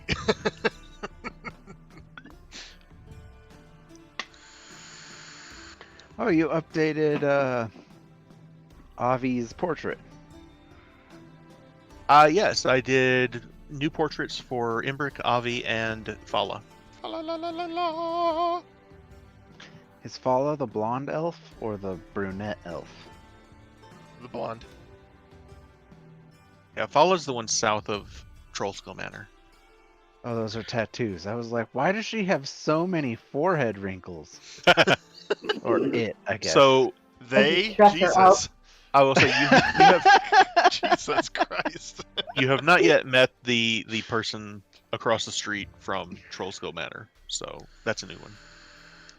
Right, But yeah. someone to look forward to. I will say, as you guys pass by, you actually do notice that building's it was for sale when you guys left, and you see now as you guys have come back. You know, you guys have been gone almost 10 days at this point. Mounted over the door are mismatched letters that are in carved wood and abstract metal, the forged metal letters that spell out the name of the store. Many of them are kind of slowly rising and falling on little mechanical gears and stuff. And it says Gabby's Gadgets and Gizmos. What? Golly, we got a new neighbor. The one across the street that's the picture of the building that's not ours is where we put our tavern, right? Or our inn? Yeah. Yes, indeed. Yes. The one that looks like house is your other place. Yeah, that's the Trollskull Manor. Right. Yeah. So, Right. Yeah, we'll swing into the tavern half. okay. So, Seraphima, Mortimer, as you guys follow Todrin and Bart and Esvale to Trollskull Manor, Trollskull Inn, Trollskull Alley, excuse me, you see there is this 4-story tall, beautiful manor house sitting on the corner here. It has balconies and a turret that rises up into the air. It's just this beautiful, almost new-looking building. Wow. It has, it's been recently restored. Like it's not new, but it looks like it is because of the restoration that's been done on it recently. We And you put a see lot of love there is into a- this place. You see there's a sign as you start to approach the tavern part on the bottom floor that says the Restless Tavern. Have we told you why it's called the Restless Tavern? I don't believe you have. Well, you're about to find out, my dear. Come on in. I'll open the door boisterously and yell, "Hey!" So as you start to approach the door, though, the first thing you see is there's a little, not a balcony, but more of a porch, and there's a cat sitting on the porch. This kind of a white and brownish colored cat. that when you guys start to approach, stands up, stretches his back, and you can see two wings that unfurl and kind of outstretch also. It's another one. It's another Toddering one. apart, it's Mr. Humphreys. Yeah, Mr. Humphreys! I run over to him. How you doing, man? Good to see you. I start petting him. Yeah, he rubs up against your hand as you nudge, pet on him. And I'll Awesome. summon Mistiana. Yeah. I'll turn to whoever's working. We're back. Yeah, give Is me Floon there? 1 second here. Yeah, everybody's here. Just give me 1 second. I want to change the music to something more appropriate for a tavern. Bannered mare. Bannered Sorry. mare. I'm jungling a lot of stuff here. Right. No apologies necessary. It's all I good. heard Bandard Mare. Let me see if I can try to find it. Love that in song. I have it on the Spotify.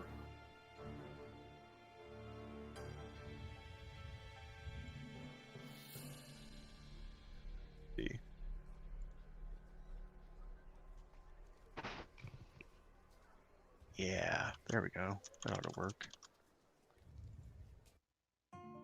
Ha ha ha! There we go.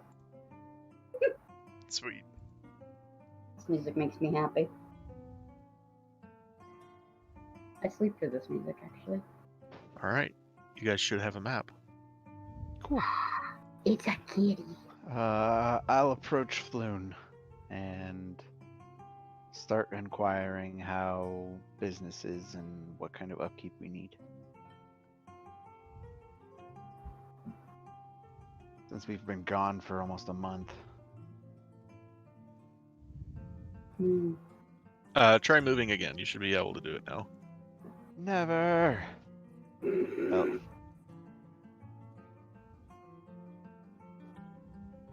All right. So yeah, when you guys come in, you do see that the hold on, I ended up with 2 Lady Rajnars for some reason. One for me and one for me.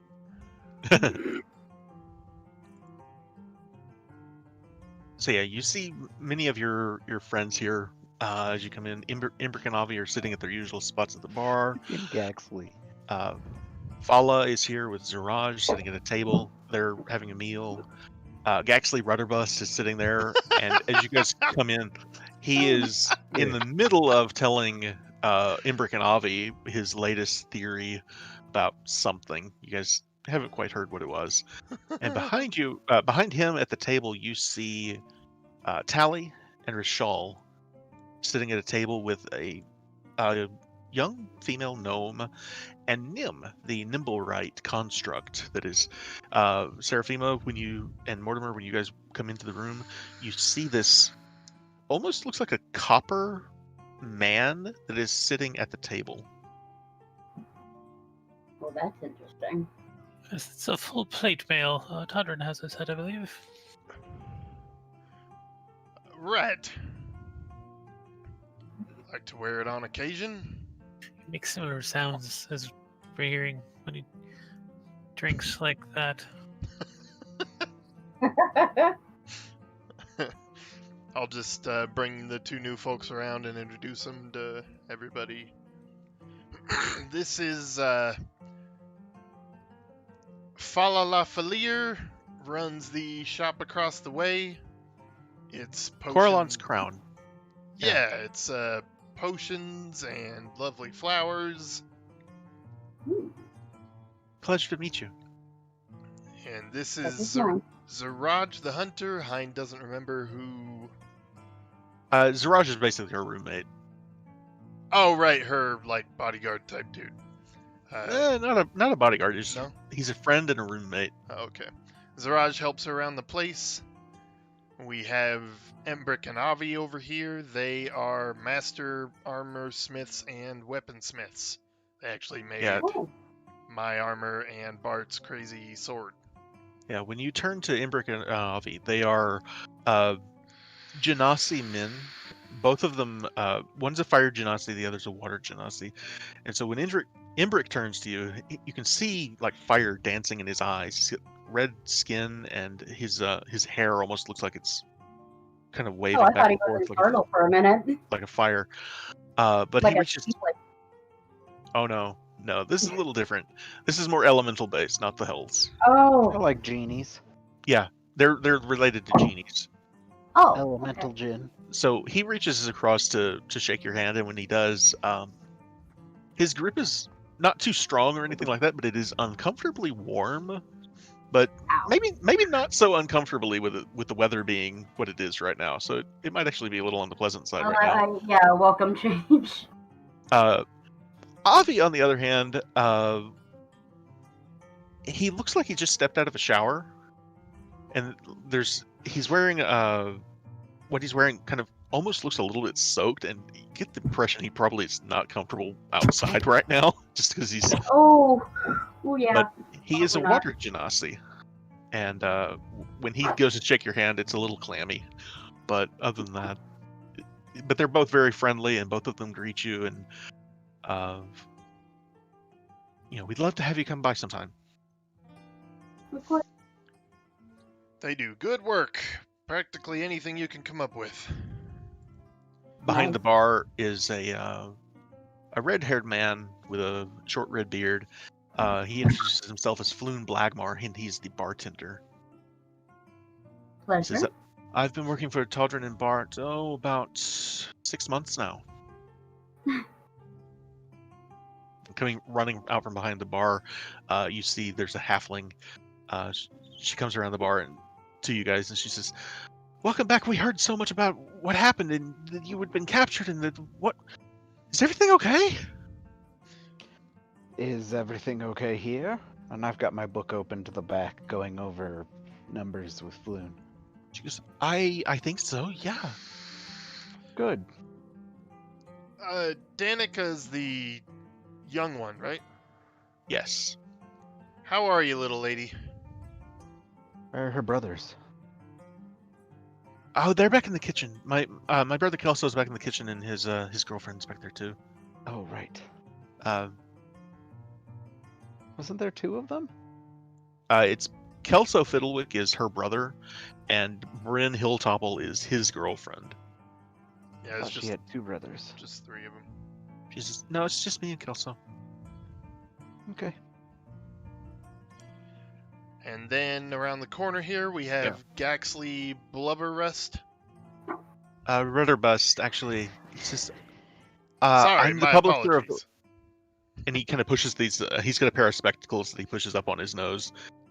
Gray hair, blue eyes, looks a little fidgety, kind of. And he says, I'm the publisher of the Waterdeep Wazoo. I'm just grinning over him at Seraphima.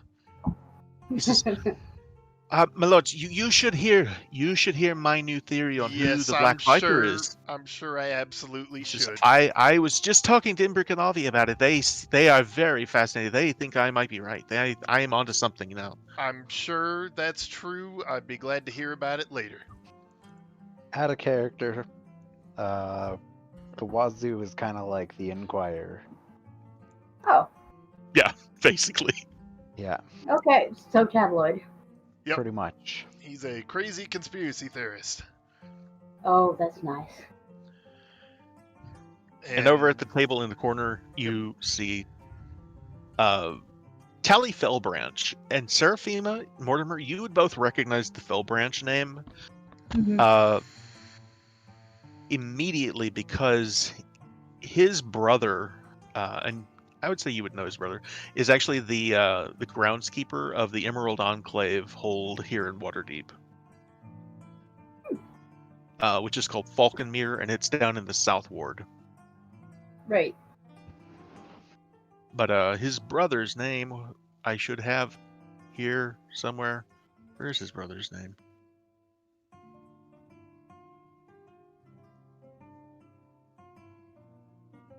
I gotta get Melanor. His brother's name is Melanor. Oh, Sorry okay. about that. All right. Almost done.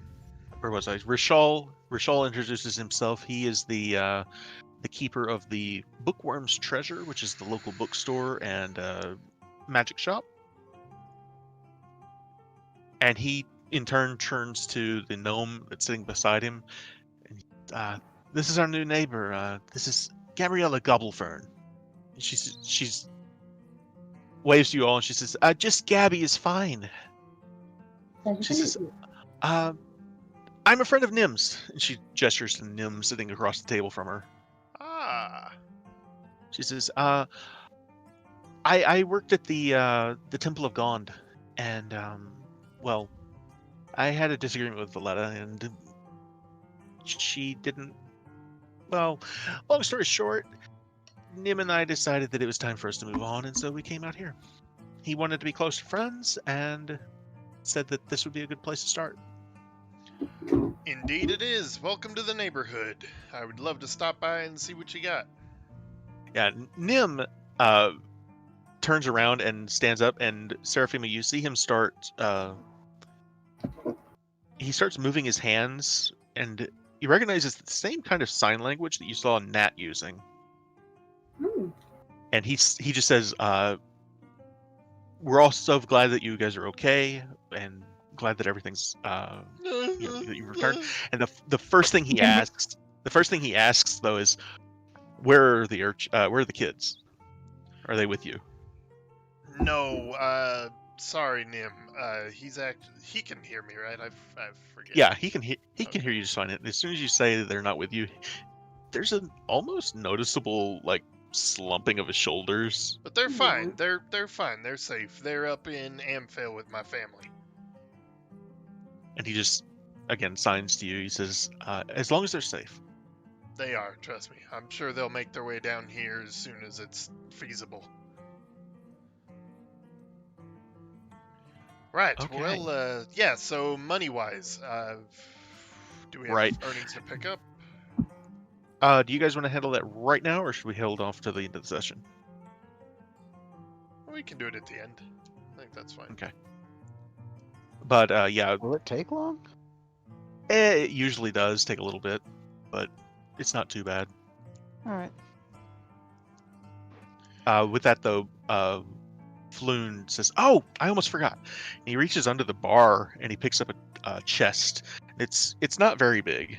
It's say 14 and 15 inches across, 7 or 8 inches deep, and he puts it on the bar. He says, "This arrived. It had your name on it, Bart." I'll take it and start inspecting it. So Detect it's magic. it appears to be fairly plain. You don't notice any. It's got a little tag with your name on it, and it's locked. But there's nothing that immediately stands out unless you want to take a closer look. Which I do. Okay. It feels empty.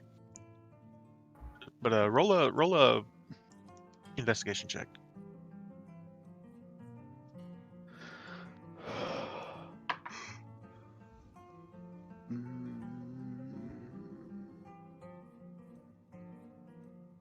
Nope, not that one. Okay. So you give it a good once over and take a close look at it. Hold on. I thought someone was calling my name. They're not. Okay. The closer you look at it, though, it's like there's nothing in this, and when you turn it upside down, you notice there's a hole in the bottom. It's about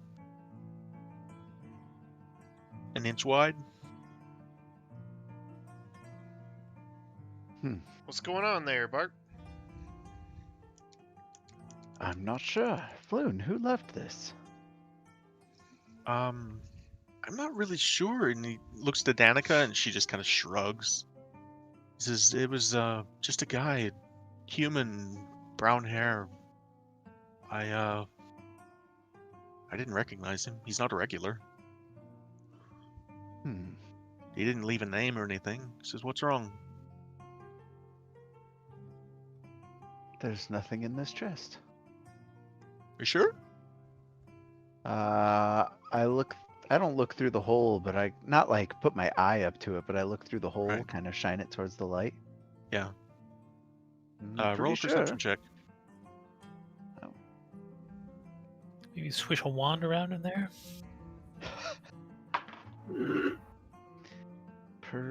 Perception. You look in it, and you're pretty sure there's nothing in it. At this point, Gaxley's sitting there, and he's just, "That's strange. What could that be about?" My thoughts exactly. I just realized I didn't do his voice right, but that's fine. That's okay. I'll go ahead and pop detect magic over his shoulder and see if I. Yeah, you get magic coming off of several people in the room. You get magic coming off of you guys, off of Yep. Ziraj, off of Tally, or excuse me, not Tally, Rashal, off of Gabby. You get it off of Nim. You get it off of. Did I say Evsole? I think I did.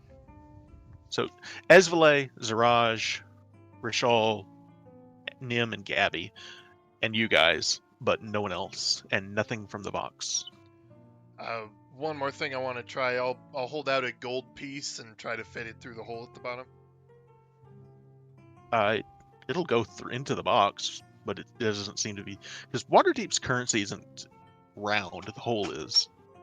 Right, but like a coin can fit through the hole. With room to spare. It doesn't Yeah. seem like it was made for that purpose. Okay. Who sends an empty box? Does it look like it was chewed open or cut open with a blade? I'll say with Bartholomew's investigation and perception checks that it looks like it was drilled, and it's intentional. I'll say it also looks fresh, like not fresh within the last day, but fresh within the last month. Danica, was this? help- Sorry, go ahead. Without revealing anything to anybody, does this send any sort of message to me personally? Like from Bregan Dareth, or You don't see anything like that. There's no indication of it being sent by anyone in particular. It just has your name on it. on it, like on a tag, or It's is a it... tag that's attached to like the handle on the side. Hmm. And it just And I says don't have any key or anything, right? no. It just says Bartholomew Margaster. Danica, my dear, was this chest any heavier when you acquired it? Let me see. She holds her hands out. I hand it to her. She goes, "Oh yeah, this was heavier. This took me and Kelso both to bring in. This isn't right." All right, so something happened to it while it was here. Considering past experience, I'm gonna go ahead and pop. What is it, Divine Sense? Or you take Yeah. a real deep sniff. Oh yeah. So Seraphina, you see me step out in the middle of the room, and I start looking around in a circle, and I just go, just take this huge Oh! inhale through my nose as I'm spinning around, and my eyes are all wide as I'm looking. Is he okay? So when you do that, you take this It's big an animal sniff. trying to detect fear. What do you detect with that? Divine It's- Sense, presence it's of strong fiends, evil, Fiends and undead, and celestial fiends and undead within 60 feet, not Right. behind total cover. You do detect one undead. one Oh left. shit! Where? It's literally right behind you. Oh right, duh. The undead is inside the house. I turn around all panicked, and then I'm like, oh right. Oh no, what's his name? Liff. Liff, my man. Is that you? Undead! Oh yeah. Oh yeah, the Restless Tavern. when you turn around and say that, Seraphima, when he turns around to this whatever's right behind him, you don't see him talking to anything, but you do Uh-huh. hear on the mantle of the fireplace just a tap tap. 2 taps for yes. It's good to see you again, man. What? Then I'll turn, hold Okay. my arms out, gesturing to the open air, and I'm like, meet Liff. It just get very cold in here. I'm like They're- looking at, like, I look at Podron like he's losing his mind. Like, are you sure you're okay? He's actually a ghost. You could. This place is haunted. But in a good way. Liff is a good man. He's a good ghost. Yeah. He owned the place before us and didn't see fit to move on after he passed, so we managed to acquire his help. He kind of helps out around here from time to time. I just kind of Yeah. surrender to the fact that he's talking about a ghost because I talk to angels in my sleep. So you actually start hearing Oh, a here it squeaking is. sound, and you look over to the window that's behind Fala, and you start seeing letters appear on the window that just start to spell out the words "Welcome home." Oh, that's awesome. It's good to be home. Nice. Glad to Good see ghost. you're doing well. Well, How's your health? anyway, I stand up and I go over and I start talking to Rishal about magic. When and when you whatnot. ask Liff how his health is, you start to see a middle finger appear on the window. I walk over and wipe it away. All right. I'm sorry. I was just Okay, playing. I like this ghost. This is a I was just nice ghost. I like this ghost. never mind. Anyway, Liff, knock him dead. And I walk over back to the bar. I'm right. sorry, Bart. Why Did you does want the to ghost speak have take his shit to either? Did you want to speak to Rishal, Bart? No, not anything particular, just talking. Okay. Making conversation. You see, at this point, Danica brings that box back behind the bar to Floon, and they start like trying to figure out a way to open it. It's like, anybody have any ideas? I'll come back over to them and I'll be like, "That's for me," and I'll take it from them. Oh, sorry, my lord. That's okay. So did y'all keep it on the shelf back here the whole time? Yeah, it was just right here under the bar. I'll Kind take a of look at gestures the to the area. spot. Roll me an investigation check.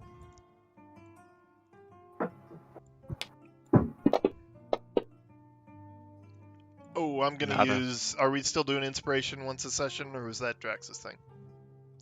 Do you have it? I don't have it. Then you do not have it, I do not have it. unless someone wants to give it to you, which is the thing you can do. Oh, If someone wants to I've got one. pass it Need it. along, yeah, please. I would like to know if there's All anything right. here for sure. I'll mark it Uninspired off. myself. Thanks, man. Thank you. Woo! Nice. Natural Nice. 20. Nice. Thank Okay. you, Kevin. Unfortunately, it doesn't change the fact there's nothing to. Ah! You did it all for nothing. Worth it though. Sorry, That's okay. That's all right. it's the way the cookie crumbles sometimes. Yep. All right. Well, what time of day is it? Late afternoon. Like everyone in here has already closed shop for the night. So Okay, I'll fill in Floon and the Fiddlewicks about the people we'll be expecting that would be looking to work at the inn half of the Restless. And right. I don't tell yeah. them they're doppelgangers. Just give a description. So on that subject, I want to discuss. We're gonna have them work at the place across the street, right? Yeah, at The inn. Okay. Seraphima, real quick, did you want to discuss Boral and your Danica? Yeah. Danica too. Yeah. I wanted to see if my parents, since my father's a Fletcher and can pretty much harm anybody in town, and my mother's a baker, she can help out in the kitchens of either the inn or here at the tavern. She's good at her craft. They'll need a place to shack up and and get started, huh? Yeah. I think that would be perfect. The inn's still relatively new, so yeah. I think we could make good use of them over there. So, when you And mentioned of course, my Boral, little brother could help out with anything, errands or what have you. yeah, when you mentioned Boral as a Fletcher, Tally says we could use another Fletcher over at the Bent Nail. Perfect. That works out. He says you would be surprised how many arrows the Lord's Alliance is going through right now. We are struggling to keep up, frankly. Well, then, I guess that was a great idea that I mentioned it then. Right. Okay, folks. Perhaps we should stay here for the night and then find our way to the open portal, yawning portal, tomorrow. Sounds like a good idea to me. When you guys mentioned the yawning portal, Gabby in particular pops up. She says, "You guys are going into the yawning portal." Unfortunately, yes. That's the plan. She suddenly gets this really excited look on her face. You really ought to come by my shop before you go. Oh, right. That's the plan. We Actually- need to stock up on supplies. Yeah, let's do that now and then rest for the night. Or is it So, too late for that, do you think? you guys can do that, sure. Mundane supplies, anything that's like player's handbook. Let's just do that out of game, and let's. Okay. You know, I can post the list of all the stuff you can buy, like rope and pitons and things like that, and we can figure up all that, and I'll just add that to everybody's individual character sheets. But I will make sure that is available to everybody after the game, so we can handle that separately. Just because, you know, shopping's more interesting when it's about the magic stuff rather than the Right. food. So. Okay, so I guess we'll just retcon that shopping, stay the night here, and head to Gabby's in the morning. All right. By the time you guys get back, Bart, there's a young woman. She steps into the tavern and she's just kind of minding her own business. And when you come back, she comes to you. And I'm going to bring her up here real quick as soon as I can find her. And actually, I don't go back to the Troll Skull Manor. I head up to the temple with an open invite to anyone else. If y'all want to see the temple, now would be the time before we head out. I'm going to spend the night over there. As you wish, Todrin. They have Okay. all sorts of facilities you can take use of for relaxation and recuperation. Oh, I was actually thinking really quickly, Kaysen, I do want to talk to Rishal about a spell. Sure. What spell? Liamon's secret chest. What level is it? 4. Let's see if he's 4. got it. Is that what they gave you, Liamon's empty chest? Oh shit! I Tough- could use it. Tough crowd. But I don't want a hole. He tells you, I don't have that one, but if you give me 24 hours, I can get it for you. That would be excellent. Thank you, Rishal. And he says, it'll be. Are you wanting to copy it directly in your spellbook, or do you want to scroll? Whichever way is cheaper. It's $300 or 300 gold pieces, not dollars. Kaysen, damn it, 300 gold pieces for a 4th level spell. All right. It's 500 gold pieces. Damn it. Need to look that up. Todrin. Yeah. You head over to the Temple of Beauty. Yeah, and with an open invite to anyone else. Is anyone going with him? Well, I wanted to see if Mortimer and I should check in with the Emerald Enclave. Just check in with our superiors Okay. and whatnot. And So see if they that's can change them. the South Ward is basically the other side of town. So he'd be going to the west, and you'd be going south. So I would if you guys retire want to to split my up. room to start All copying spells. Okay. Not that one, but scrolls I have in my inventory. Split All right. the party. Split the party. I'm gonna handle Todrin first, real quick. Okay. Bart, this woman's going to want to talk to you before you retire to your room, though. So, Oh, okay. Todrin, Yeah. you get to the, you make your way across town through the snow and all. It's the North Ward, though. If there's any streets in town that are going to be plowed, it's the North and the Sea Ward. Right. So getting there is no problem. When you arrive, the Temple of Beauty is usually filled with flowers. Right now, it looks like a winter wonderland. There are ice sculptures that have been carved. You see people are out singing, like singing Suni's praises in the snow. There are couples, like romantic couples, that are just enjoying the beauty of winter here. I should And have so went when with you, them. Awesome. yeah, I when you should come have in, went with them. who are you looking for? The high priestess in particular, or someone else?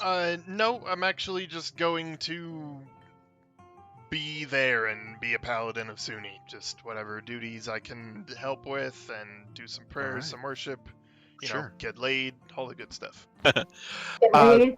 Damn. funny point. The Temple of Beauty actually does have priestesses for that purpose. Believe it or not. What the hell? Yeah, they I'm do. not. This is not something I'm making up. This is actually in the Forgotten Realms stuff. I forget what they're called, and I for some reason don't have it written down. I should. Prostitutes. No, they have a name. They have a name Pri- for it. I'm Prostitutes. just kidding. They have a name for it, which I will have to That get back sounds to like you a on. stinky priest. Prostitute. Priestly toots. Priestly. But you are able to have your your scented bath and have your priestly prostitute. So My accompanied scented Yeah. bath, my accompanied massage, my accompanied Yeah. prayer session, my no Happy ending.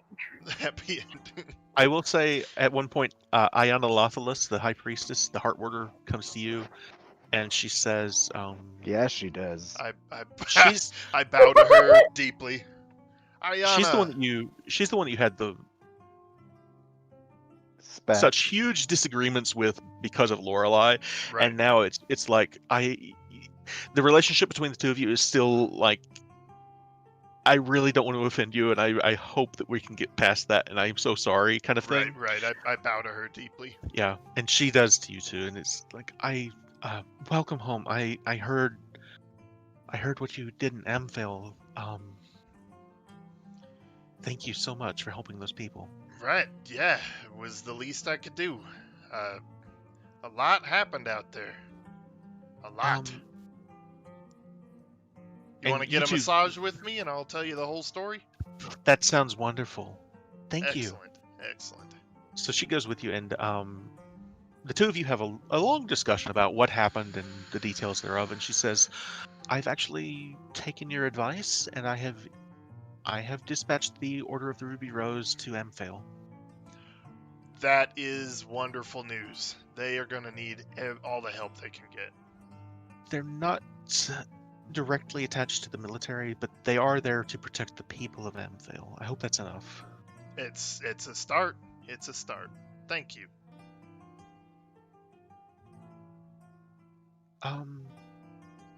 And when you mention that you guys are headed into Undermountain, Yes.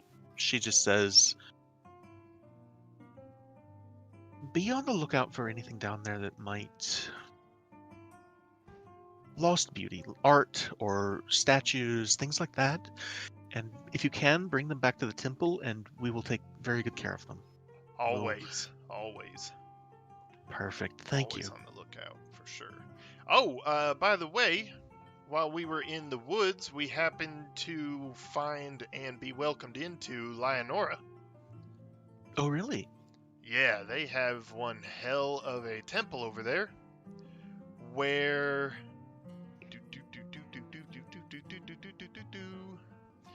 Halani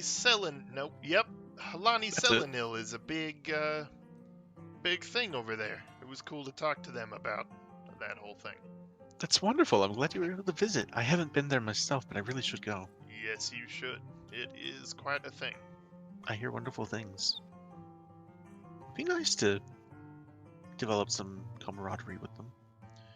Indeed, there were definitely interested parties.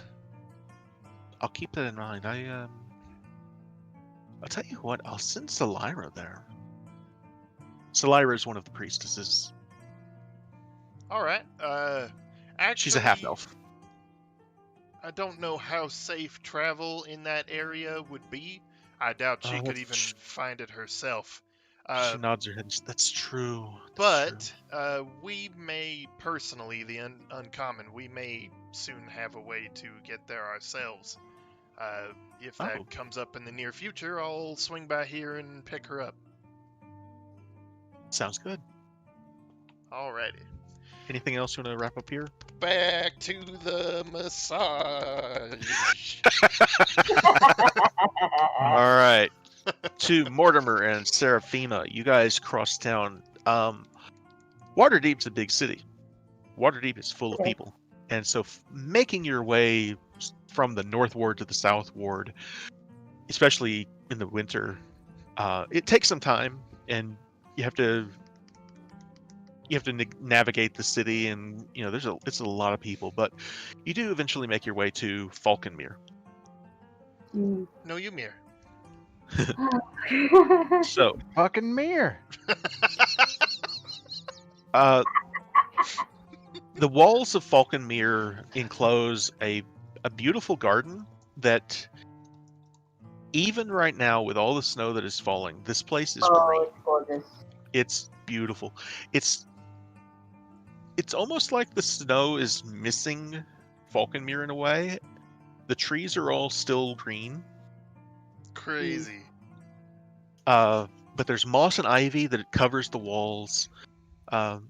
You would both know that Falconmere was once owned by two wealthy families, the Tarms and the Falcons. And they spend most of the year traveling abroad, and so they have entrusted the estate to Melanor Fellbranch, who is Tally's kin. And he watches out for the place, and the Emerald Enclave uses it in their stead. He says, I'd say you've both met him before, being that you're Emerald Enclave and have been for some time. Yeah. He welcomes you and says, if you would like, you're more than welcome to spend the night. As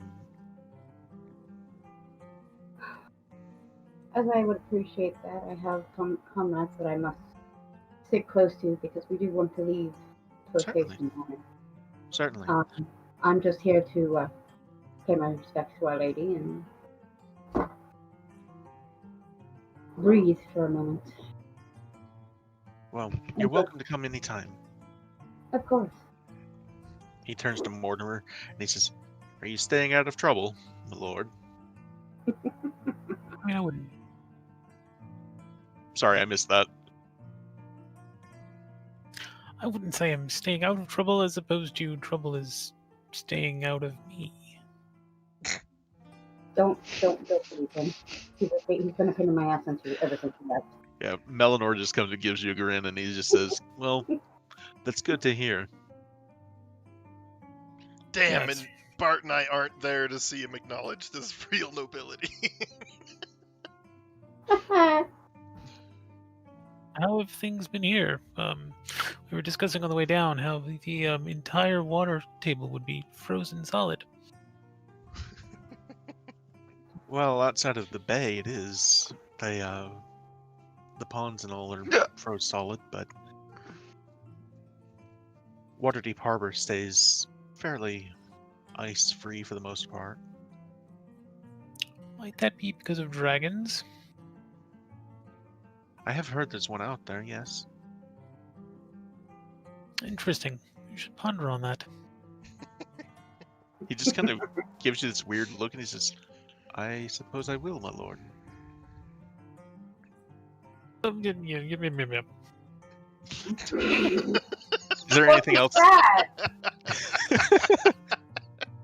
Is there anything else you guys want to do while you're here at Falconmere? Um, Man. Probably catch up with people inside real quick, say my hellos, say a quick prayer to Our Lady. Yeah, there's a shrine to Miliki and a shrine to Sylvanas here. You notice one of the things about Falconmere is there are animals here that aren't necessarily native. You see Right. there are a couple of hippogriffs that are just wandering around. One of them has like a. What? I'm sorry. I'm talking to myself. Sorry. Oh. You see one of these hippogriffs has got like a cast on its leg, and you both would remember that Falconmere is kind of famous for being like an animal sanctuary. Mm, And so there's a brown bear cub that like got separated and lost, and someone brought it in and to here, and Melanor and the others have been taking care of it. There's one of the long-term residents is an old owl, like a great horned owl that has been here for years, and it can't fly anymore. So Oh. baby. I go around to like each of these animals and use my talk with animals to make sure they're being taken care of. That they're not afraid. That everything's okay. yeah, and the impression you get from each and every one of them is that they're being very well taken care of, and they like it here. Some of them are eager to get out. But like the great horned owl, he's like, you know, Grumpy a old little man. a little gruff, like an old man, but he's like, you know, he's been here forever. This but, is old now. Yeah, Are they exactly. taking good care of you here? Who the fuck are you? Nice. Basically. Who the fuck are you? All right, and unless there's Uh, anything else, I will head back to. Did you have something? No, I was I'm just kind of salty that I didn't get to go with the doctor. The night's still young. No. I want a massage, goddamn.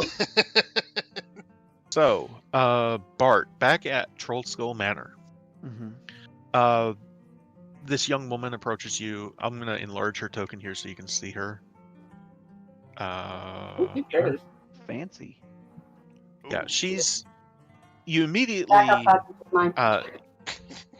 She's wearing a wintry like coat that's like fur lined, and her gloves I are fur love lined. that coat. But it's very much almost like a costume in a way. And Costume or uniform? not a uniform exactly. It may be in the picture, I don't know, but the intention is she gives off more of the vibe of a bard. And when you approach her, she pulls back the collar on the jacket, the coat, and shows you a harper pin. Ah, yes. Hello. She says, "A pleasure to meet you, my lord. I'm Cordelia Brightmoon." Pleasure to meet you. What can I do for you? To meet you indeed. She says, "Do you have somewhere more private we could speak?" Yes, of course. And I'll lead her back outside so we can go upstairs. Sure. And as you get outside, you're like, God damn it, we should have left the stairs inside. So, I just look like that was a fine piece of booty. where do you want to take her? Indeed. Let's see here. I'm going to put Todrin and... Where did I lose Seraphima's token? No, there it is. I'm going to put your tokens all outside for the time being. After I close the door, I'll just lead her into the common room and we'll sit down at the chairs. All right. Yeah. Thank you. I've been waiting to meet you. Harper sent me to take care of the. First off, should we have this conversation in the whispers, or are you okay with having it in front of everyone? That's fine. Okay. This is fine. She says, This is fine. the Harper sent me to take care of the safe house and make sure everything's okay. So, Well, of course. do you have I've already taken the liberty of going through the place, and there's an attic room facing south. Would that be okay? It would keep me out of the hair of any of your guests. And Yes, I'll be sure to alert Floon. And do we have an idea of who's overseeing the inn itself? Yeah. so, as of right now, you have no employees for it. However, you guys have already discussed Jed and Anna, and now Seraphima's mother, Danica, would be employees at the inn. And Cordelia says, and I would be happy to take a job there myself, just to keep up appearances. Sounds good to me. Just, the Harpers thank you for this. And Yes, of course. I do have another message though from the Harpers. It's a little more. Frankly, I wish it weren't me, but it's about Thornhold. I lean in closer. What about it? And kind of, she leans in kind of a little conspiratorially to you and says, I'm not an expert on the matter, so you might want to take this up with someone else higher than me, but the Harpers have a request that if you could potentially convince your father to, well, relinquish his claim on Thornhold. I frown deeply. Can I ask why? Well, as you know, and I'll say, Bart knows this. The Harpers gave Thornhold to Clan Stoneshaft, right? Yeah. She says, the Harpers would prefer that it remain in Clan Stoneshaft's hands. Do you have any idea why? I'm sorry, I really don't. It's above my pay grade. It's over Well, the I'm moon, happy- so to speak.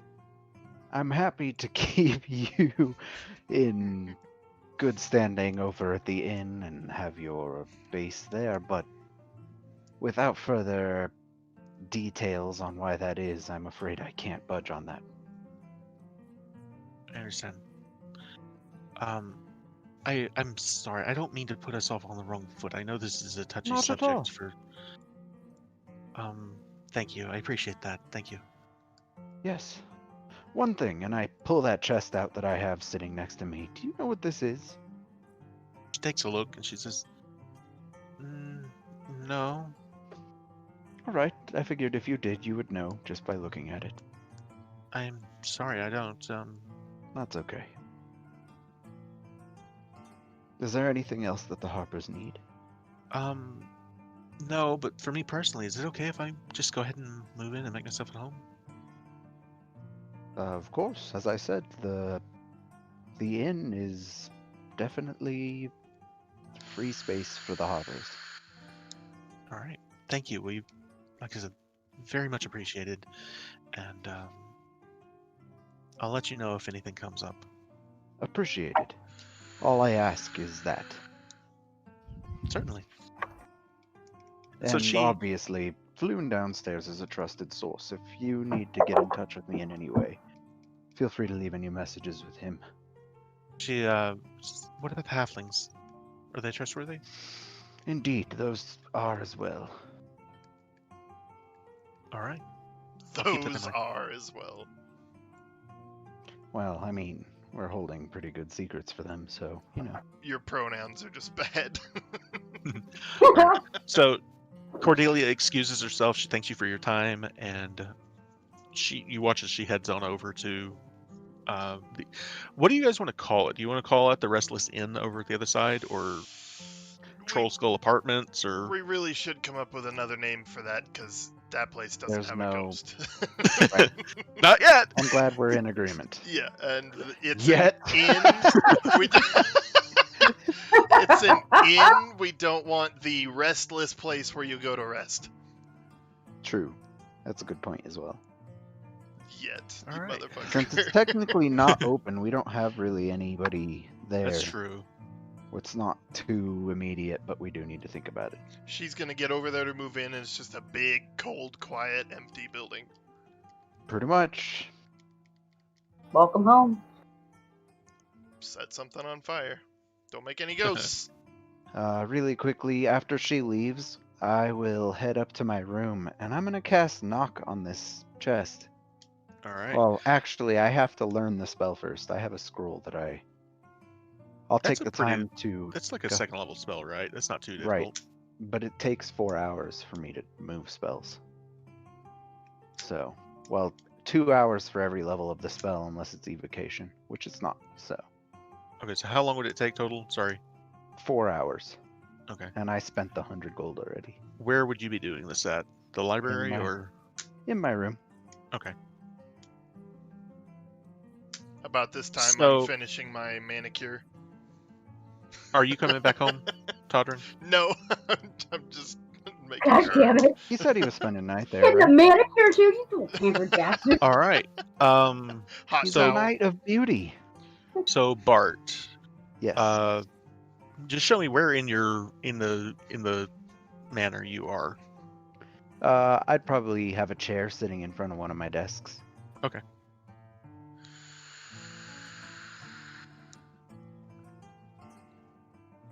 Oh, and I also wanted to retcon talking to Rishal. I'm also interested in Liamon's tiny hut if we're going to be spending an extended period of time down in the Underdark. What level is that? Third? Third. All right. I believe he actually has that one. Cool. Well, then So- I'm not so worried about that one. But both tiny chest and hut are important if we're going to be Yeah. dungeon crawling. Okay, he has it, so you can tend to that Cool. one. I'll do them both tomorrow So- before we leave. All right. Give me 1 second here. Does anybody have any questions or comments about anything so far? No, but I'm very salty with Todrin right now. Pampered brat. I had told you about it on the trip, and I invited you to come. Oh It's out of my hands. no! Damn it. All you gotta do is live through Undermountain. Oh no.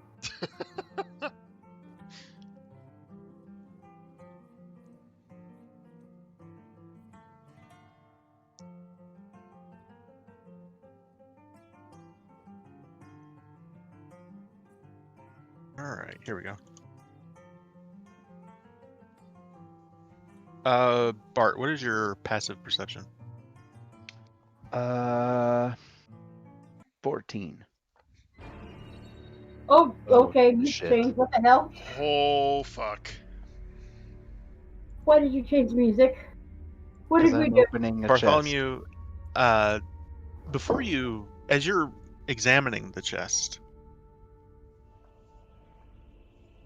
you're facing the window with a chair in front of this table, right? Yes.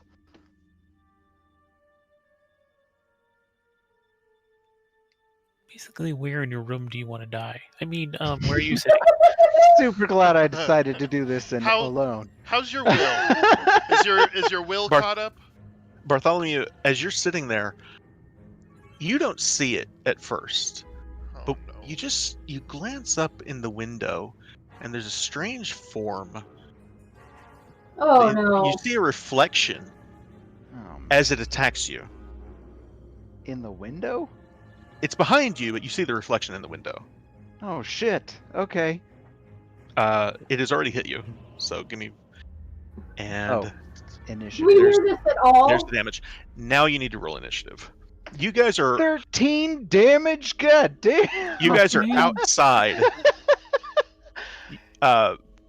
Mortimer and Seraphima, you are both outside, and I'm going to put you on the map. You're on the first floor at the Okay. stairs coming into Trollskull Manor. So you should see yourselves on the first floor right there above the north stairs. Do you see it? Yep. So that's where you guys are. That's where you guys are right now. Well, Bart, Bartholomew, let us hear ya. everybody roll initiative for me. Yep. All of a sudden, all the windows on the 3rd floor explode out. Well, that's one way of letting us hear Wasn't you. me. Then it cuts to Todrin. Yes, I'll take the haircut and a shave.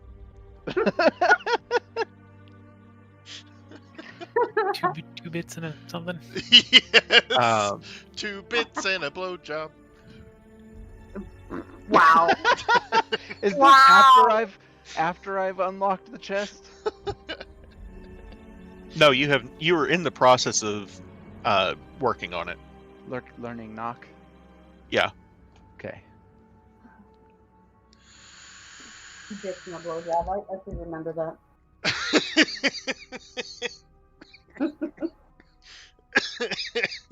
Making him choke. I hope this is a infernal enemy you're fighting without your paladin. Okay. We'll find out. A Mortimer, demonic entity I might be effective against. as of right now, you have not yet heard anything. So if you want to move as you would normally move, be my guest. Start shaking my moneymaker. The fuck? We're returning back to home, right? Yeah. At this point, it's actually give me a minute and I'll change the time of day here. So they haven't actually been shown rooms or anything, so I'm guessing either Bart or I would have told them when you get back, just head up to the 2nd floor, pick an empty room, Right. and pick a bed. I can mansplain as a free action, right? Sure. What did you say? Did he just say I can mansplain? Yes. He did. What are Uh, you mansplaining? That's my How best to get to our rooms? Now let me explain to you something here. Let me explain it. I've heard mansplain. So you I've just heard of manscape, I've heard of but never manspread. mansplain. how far can you move? Just to the door? Oh yeah, I'm scrolling to see the rest of it. Oh, It's 20 feet, I think. I think 25 for a gnome. 25, yes. So like I'll one more onto 2. All right. And I'm just mumbling to myself like I could have a nice massage. Just get I had to to the let door. conscience and duty overrode. Ugh. So, Bartholomew, as we come to you, give me 1 second and I'll show you what you see. This creature behind you, it looks like moving water. What? Oh no! Oh fuck! The fuck is that? What Do I know anything about this thing? Why is my little counter thing on the what? It's about to eat you. Sorry, it shouldn't be there. At least not yet. Tell you what. Oh, that looks like a boiled gummy worm. What? It Roll me an does, Arcana. though. Roll an Arcana check. Nice one. Ugh. 13. Are you cherry flavored? At first glance, just in the heat of the moment, you don't know and you don't care, but it's attacking you, and that's a problem. All right, so it's in melee range with me, right? Yes. Okay.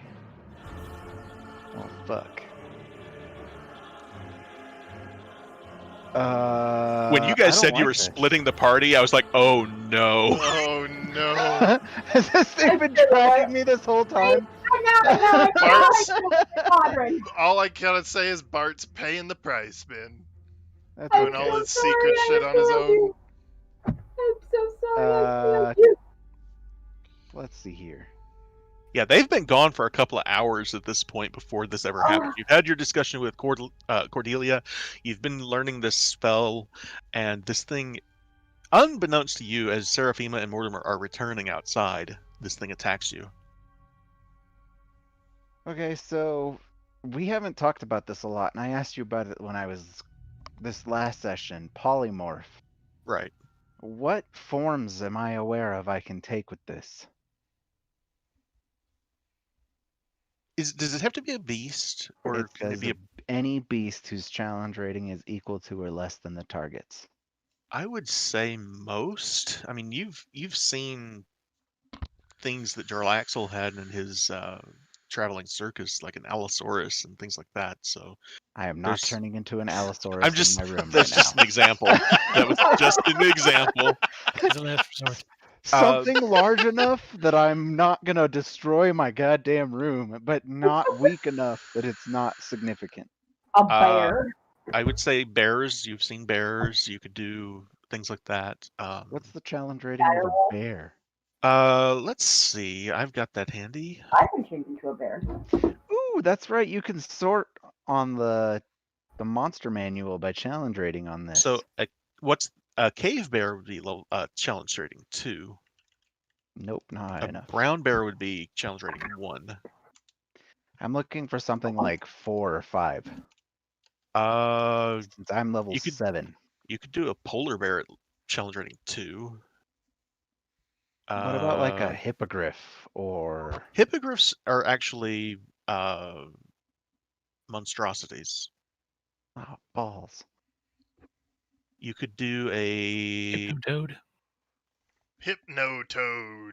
Wow. Challenge rating 80. Wow. there are some snakes at challenge rating 2. You could do what's the max you've got? 7. There's giant crocodiles, but that's a 3x3 creature. You would crush everything in this room if you turned into a giant You crocodile. dang crocodile. Crikey, that's a big ass croc. Crikey.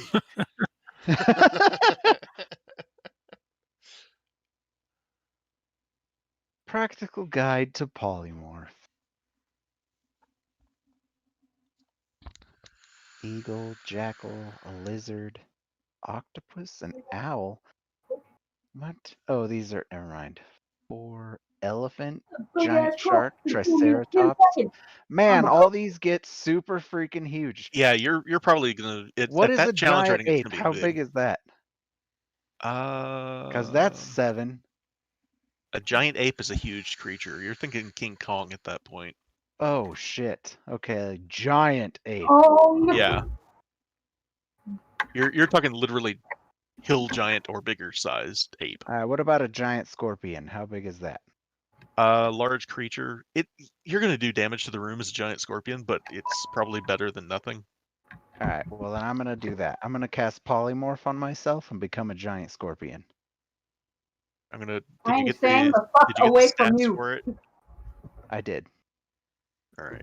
Nice. I'm one of those Oh druids damn. that- I'm gonna that drop is this more than on 4 the lanes. thing here, and I'm gonna just give you access to it. So, where did it go?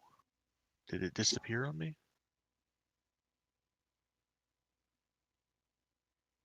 Oh wait, I didn't even roll initiative for this thing. Sorry, Okay. I Oh, totally no. forgot to roll initiative for it. Oh no. It's gonna go before me then. Almost definitely. Also, Mortimer, move into the room. This is as far as I can move. It actually Upstairs. would go before you. All right, well then it attacks me again first. Sorry, It's okay. I I should have caught that. you know what? myself. I fucked that up though. I'm gonna let it go. Are you sure? Yeah. Okay. You got me getting jumped in my own room, Kaysen. Oh, This wow. thing, this thing came from the chest, right? No, I haven't opened it yet. Oh, okay. This is a The thing that chest happened was to you. the chest was empty. It came from the chest, probably. Just not from you opening it. Like a Crazy. possessed. All right, I think I've got this figured out now. Still don't see the giant scorpion.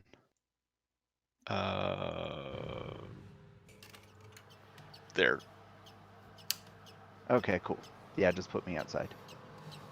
All right. Oh, fucking cool. Where'd my music go? All right. Well then. Did I Quiet. close that? Oh, fuck, quiet. I closed those stats. There. Would you be so kind as to share them with me again? Oh yeah, sure. Did you get him? Never mind, Bart's handling this by itself. Anything with more than 4 legs is not considered an animal by me. Okay. Creepy. Okay, so I make 3 attacks, 2 with my claws. Angry needle versus molting gummy worm. Round 1. Ding.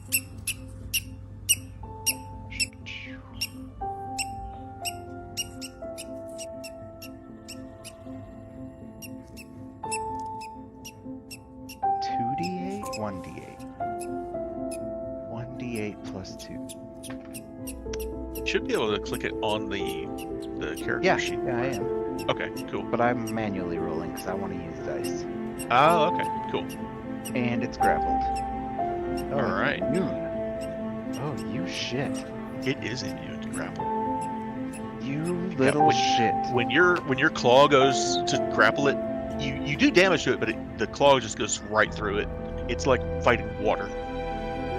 Gummy worm. Alright, and my state.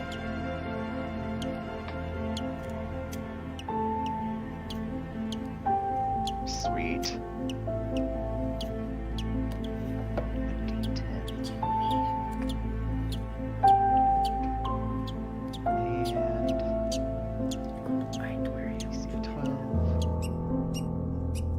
It fails.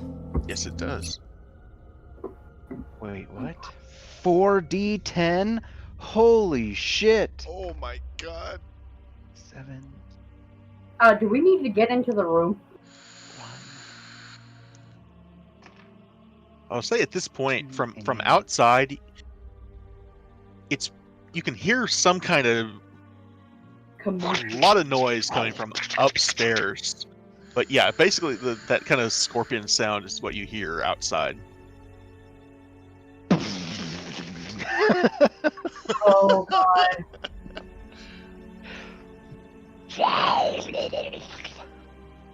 All right, Okay, that was kind of creepy. Good job. Seraphina, it is going to My be emotions. your Good job. it's going to be your turn. I actually flinched at that noise.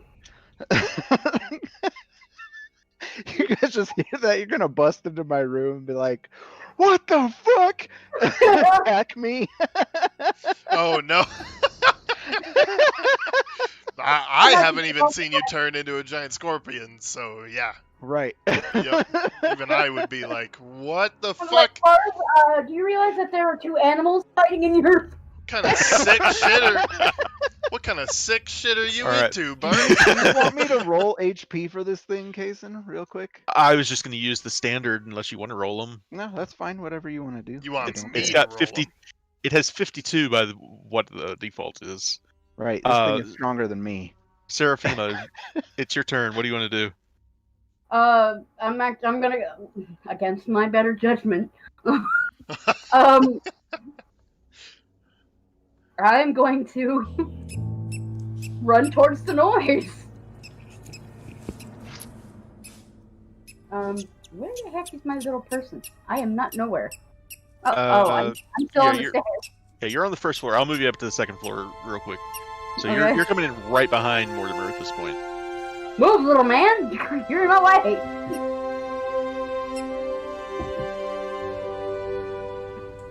Really, Mortimer, he would just sit down. You can move through friendly characters. I know. I just Okay. want to So go. you guys are on the second floor now? I don't know if you can hear that. I would say at this point you've knocked over some furniture and you're making noise up there. They've heard something. It doesn't sound normal. So No, not at all. Like we're still at I mean, the here's the thing, Bart. We're talking about a scorpion that's basically the size of a horse in a room. Like, they've heard something. Knocking over shit, windows breaking. Yeah, something's going on, and we're gonna be nosy cozy and go upstairs. So yeah, I just run towards the sound and probably take the staircase. All right. How far can you get? I think you get that far with 30 feet of movement, and then you I can, if you think want, so, you can yeah. use it. You can use your action to dash to get all the way up the stairs. Yeah, I'll do that. Because I'm like, okay, I hear something So- funky. So now you're on the 3rd floor. You come to a landing, and you can. There's stairs that go up to the attic, and then there's bedroom doors to the north and south. Nice. You You've just got- get up to the top of the stairs and you just hear crashing and You've got another 15 feet of movement if you want to move towards the door where that sound is coming from. Yeah. All right. So she moves to the door, and opening a door is a free action. It's part of your movement. And so basically she opens the door, and you just see the backside of a scorpion in that bedroom. Nope. Just slowly close the door. Sylvanas, help me! No, not today. Not today. uh Deal with bugs. do we decide that's on you. Keep going. I just Let's- hold my hands onto the door, like, oh my god, that there are two Alright. big beasts in his bedroom. We're going to come back to it. It is going to... You're within 5 feet. I need a dexterity saving throw from you. Me? Actually, let me double check that it can do this to a large creature. Yes, I am a large beast. Timorous beastie. A large or smaller creature, yes, it can do this. Okay, so I need a dexterity saving throw from you. Meh.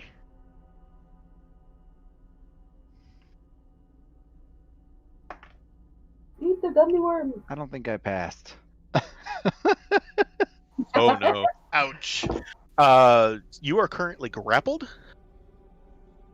Oh, I see how it is. It can grapple me, but I can't grapple it. That's right. That's exactly right. I'm gonna put this on this scorpion. So Fair. Should I Until get the this- bikini? Should I not? Bikini wax? Oh my god, I hate you, Tucker. all right. Could have had a spot. That's in all front of the for other this fucking beastie. moment. Fucking rub it in. Mortimer, you hear crashing and bashing upstairs, and Seraphima just basically pushed you out of the way and ran forward and ran up to the stairs, and she's on the 3rd floor. What do you want to do? He is always just trying to have sex here. I don't understand it. Fine, I'll join in. Put my top as I rush up the stairs. All right. With a dash, I think you can get I 50 think I, feet. through that door and then up, right? Right. So Everybody's trying to have sex here. I don't understand it. you could get that far with 10, 15, 20, 25, and then if you want to use your dash to go all the way up. Sure. You can basically get right behind Seraphima. My legs aren't that long. Slow down. What are we doing anyway? There's a big. I'm holding the door, like with my death grip. Like, there's a big ass bug behind the door, and I don't know where Bartholomew is, but they're in his bedroom, and there's some type of molten, gummy, gelatinous slug thing behind it. I don't know why they're there. So But all I'm grapple fine. means is I can't move. So when you crack the door open, Seraphima, and to show Mortimer, Oh, yeah. what you now see is this thing is wrapped around the scorpion like it has enveloped it in its watery body. That's a gooey scorpion. Don't worry, I've got this. And I reach forward and I close the door. All right. Bartholomew, at the start of your turn, you take 3d10 necrotic damage. Oh my! Oof. Ow. Oh, Uh, I'm into that. hold on.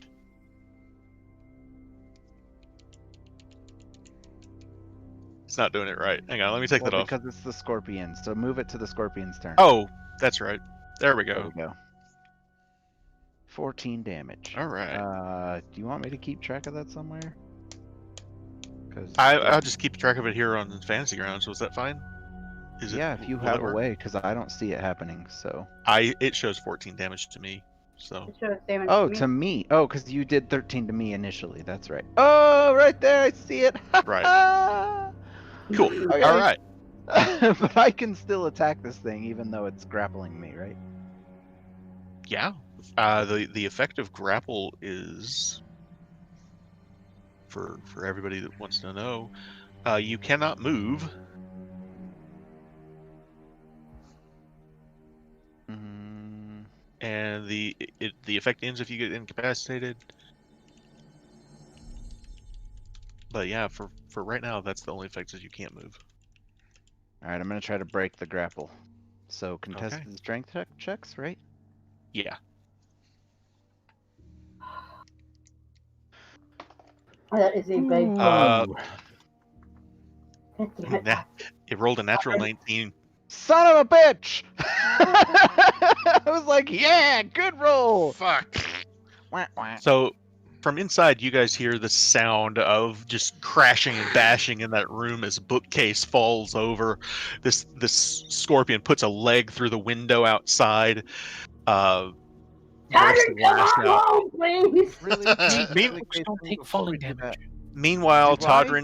Todrin, you're just getting the lay of your life from a What's holy the- prostitute. Yeah, I was gonna say, what's the priest? I'm having a brain fart. Alira? Larissa? No, the head priestess. Fucking middle finger. Oh, Ayana Lothalis. Ayana. Oh God, Ayana, that was amazing. Isn't she? She's an old lady, isn't she? Hell no, she's not an old lady. She's an Tough. experienced lady. She's a half elf. She looks Okay. 30. Oh my god. Mm-hmm. So she's old. Anyway, Fucking. So okay. Real quick, Kason, I would you do still have make. you have Go ahead. multi-attack with this thing. So if you want to do another attack, Would that be attacks? Isn't it an action to try to break grappling? is it? I think it may be. I just had it pulled up and I closed it. But on a side note, I would still roll concentration checks on being damaged, correct? Yes, you would. Okay. Well then, it's 10 or whatever is higher, and I took 14 damage. Correct. So I have to beat 14. I beat it. I got 15 on the dice. All right, Just nice. to be clear, Kason, none of the people that are downstairs on the first floor can hear this shit at all. They're probably hearing a lot of beating and banging, and just wondering what is going on up there. Oh, Todrin's home. I want to punch him in the nose. That took me a second. I'm sorry. Todrin's home. Just relax, people. Go back to your drinks. Everything's fine. This is normal. Normal my ass. All right. Is that your turn then? I believe so. I'm looking up the grapple thing right now. All right. Grappling. Escaping a grapple. Yeah, it has to use its action to escape. Okay. Seraphima. Okay. I basically look at Murder and I'm like, to hell with it, we have to freaking kill Oh. this thing. What's up? This says I can move, but I can't. I drag or carry the grappled creature, but my speed is halved. But it says right here that the speed is 0 when you're grappled. Oh, no. When you're grappling something, moving a grappled creature. Okay. Gotcha. I was like, that doesn't even make any sense. But never mind. We're good. Seraphima. All right, cool. If we just leave the door closed, it'll eventually run out of oxygen and just die. So we just have to wait it out. Run out of oxygen. What reality do you live on? A very interesting one. Alright. Run out. Closed doors suffocate people. Close doors suffocate people. That's We'll remember amazing. that. Several times. somebody closes the door to their bedroom, they're actually trying to kill themselves. Oh shit! Someone goes to shut a door. It's not worth it! Don't do it! Can you just imagine somebody closing the door on their shower? Oh god. Okay, so I'm probably going to use ice knife. I just open the door, just wide enough to where I can try and strike at whatever this gelatinous thing is. Because I think I can. I don't know that this big ass scorpion is him. Right. True. Because he's made no indication of the fact. He just doesn't even know I'm behind him. That's true. But Actually, I probably do because I have. Well, I mean, were you trying to be quiet? Yes! Until I saw a big ass scorpion ass in my face. the Well, worm thing has him encompassed, so you couldn't hit him anyway. You'd be hitting the worm thing. True. Alright, so I'm gonna try to open the door and attack this thing with my ice knife. All right. Alright. Me or the thing? You just. The thing! I don't want to openly kill you. But you don't know it's me. I know I don't know it's you, but I would feel, I don't know, in real life guilt. That's okay. You won't kill me. If I reach 0 with the scorpion, I become me again. I'm not sure. You don't know that though, because But you then don't know you'll I'm yell at me. polymorph. Like, that's my whole premise, is that you'll probably yell at me. Like, you did it! You ruined my plan! just do some stuff. Okay. No, yeah, that will not happen, by the way. Anyway, fucking pervert. Wait.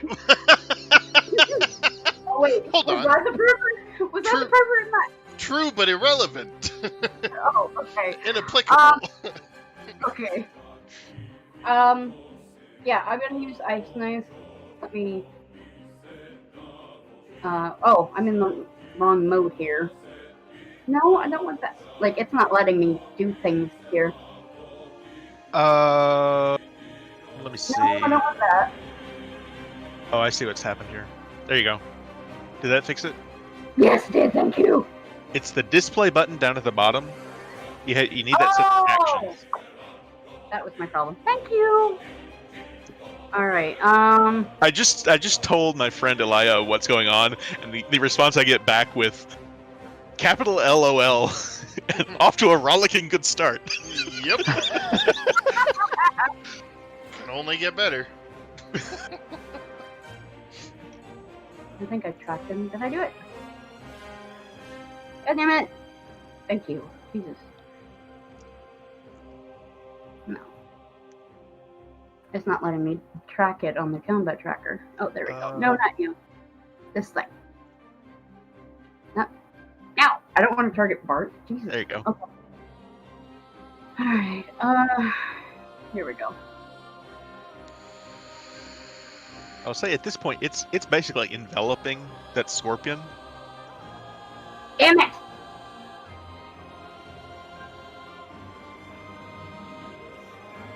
Yeah. Yeah, you hit it. Go ahead Oh, and I roll damage. It failed the dexterity save. That's good. Oh, I also have to remember it does cold and piercing damage. Plus, doesn't it explode on contact? Yep. Oh, you're gonna hit me anyway. That's okay. And herself, she's point blank. Yeah, you'll go ahead and need to target Bart for the other damage too. Oh, I'm sorry. Bart, go ahead Don't and roll. apologize. It's okay. Roll a dexterity saving throw. I target the giant scorpion, not Bart himself, right? That's what I mean. Yeah. Okay. I'm Oh sorry. shit. It's okay. Okay, so he'll take half damage. I'll make sure to Nice. adjust it, Bart. Did you target me or the scorpion? Ignore Scorpion. Bart. Yeah, if you did it to the scorpion's fine. It should have auto-did So- everything. You already did the piercing damage, Yeah. so do the one next to it as the cold damage. Yeah. So let me remove those Let me remove that 3 from you, Bart. What And is from the Ed.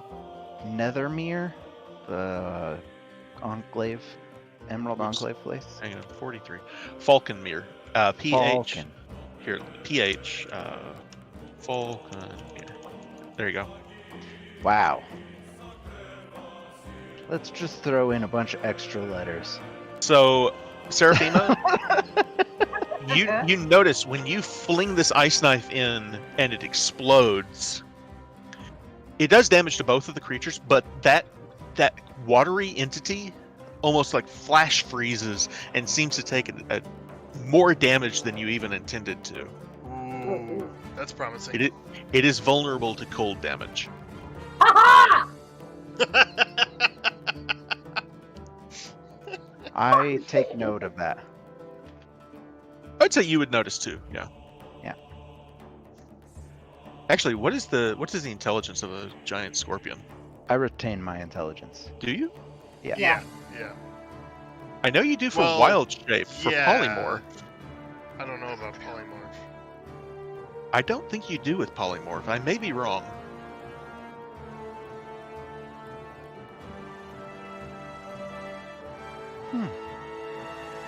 Target's game statistics, including mental scores, are replaced by the statistics of the chosen beast.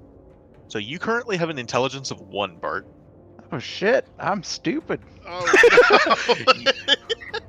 Well, that's apparent, but Oh wow! As That's dumb rough. as it can get. Shit. Now you can have an intelligence. No, 0 intelligence means you die, right? That's right. Yeah. I think 0 intelligence is what happens when like an intellect devourer gets you. I may be wrong. I'd have to double check. that's a thing. Uh-huh. Yeah. Yeah. Oh dear God. Bart is Bart? terrified of intellect devourers, FYI. All right. He reacts to them like an elephant to a mouse. Oh my god, kill it! Is there anything else you want to do on your turn, Seraphina? And I'm the druid that's supposed to be protecting insects and animals, but I think anything that has more than 4 legs is a demon spawn. Are you done, Seraphima? Yeah, do you want to Yeah, I'm have done. movement or anything? All right. We come back to it. It is going to attack you, Bart. Okay. Well, I thought it would notice me. Fortunately, with all the bashing and the knocking over of the bookshelf and everything, and just this fight is moving all across this room. Like the scorpion's legs are up on the bed, and the tail is like hitting the ceiling and all. It tries to hit you, but it can't.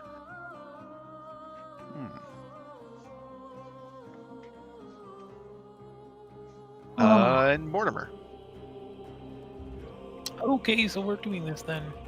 Can I sneak into the room at all? Sneak? Sneak?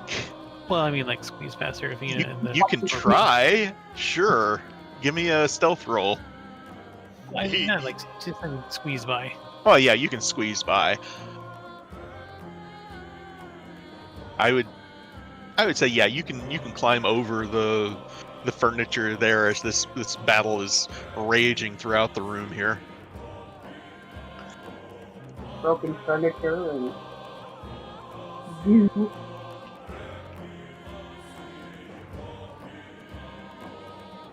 Okay, don't have anything. Oh, I do.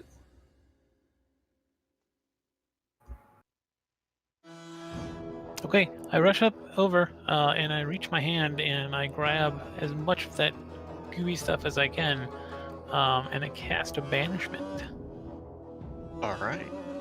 Nice. So charisma saving throw versus. Well, actually, I can just do this.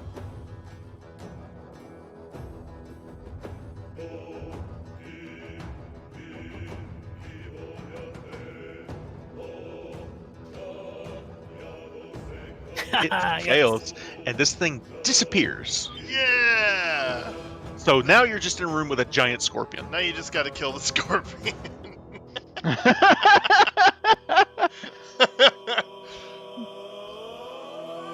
Ah, shit. I can cancel concentration on my turn, right? Yes. That nasty business is finished. Finish off the bug. Nice. Congratulations. So You killed the gummy you're bear. standing there and you do that, and like this scorpion just looks at you, clicks its pincers, and then just starts to shrink. And I'm just lying there on my belly on the floor, just like with my face against the floor, just Your hands up in pincher shapes, and one leg up in an arc like it's a stinger. Oh, I'm just breathing hard, and I look up at you, and I'm just like, oh. I just stand up and I brush off my clothes. Wait, no, What the fuck we're not. happened? You were apparently an 8-legged freak. Yes, I did that to myself. I was attacked by that thing. Not the 8-legged freak. That thing that... What did you do to it, Mortimer? Sorry, what did I do to what? That thing! At this point, I break concentration because I'm confused. At Oh, that God. point, as soon as he does, All of it us just like reappears. put our weapons down. We're just like, what is happening? What just happened? So as soon as Mortimer breaks concentration, this thing reappears. Oh, what the hell? Oh. Oh, that thing, right. Seraphima, Seraphima, it's your turn. Yes, room service. We'll take a pitcher of Corona Oh my God! and 2 When you get back, I'm limes. punching you in the nose. We're gonna be here a while, thanks. He's having all the fun, gets his fucking toes sparkly, gets his nails done, gets a massage. I fucking hate you right now. I'm over here Googling what people do on a spa day. Wow. Just... Wow. Meanwhile, the rest of the party... Fucking dick. Oh my God! Alright, what do you want to do with it? I am going to, since I noticed that it was almost rendered incapacitated via cold. I know I have something here. You know what? No, I'm just gonna cast an ice knife again. Alright, you can angle the ice knife into the back so that it will avoid hitting Mortimer and Bart. Yeah. Alright. Hold on, I gotta... Oh, I can't wait for it to get back to me. I'm going to unleash frozen hell on this thing. Hold on, let me do that again, but try to freaking... Okay, there it goes! Jesus! Yeah, I was 14's looking at good. it like... Okay. Yeah, Oh, 14's good. Alright, rolling damage then. Poor Mort. Yeah, that's enough to kill it. Nice! So this ice knife goes into it. Would you like to describe how the ice knife explodes and kills it? I just basically like throw this like a ninja. I'm like, you know what? Fuck it. I just throw it. Kimosabi! Hazuki! and it just fucking flies into this thing and just explodes on contact and you just see it go start to crystallize. Sorry,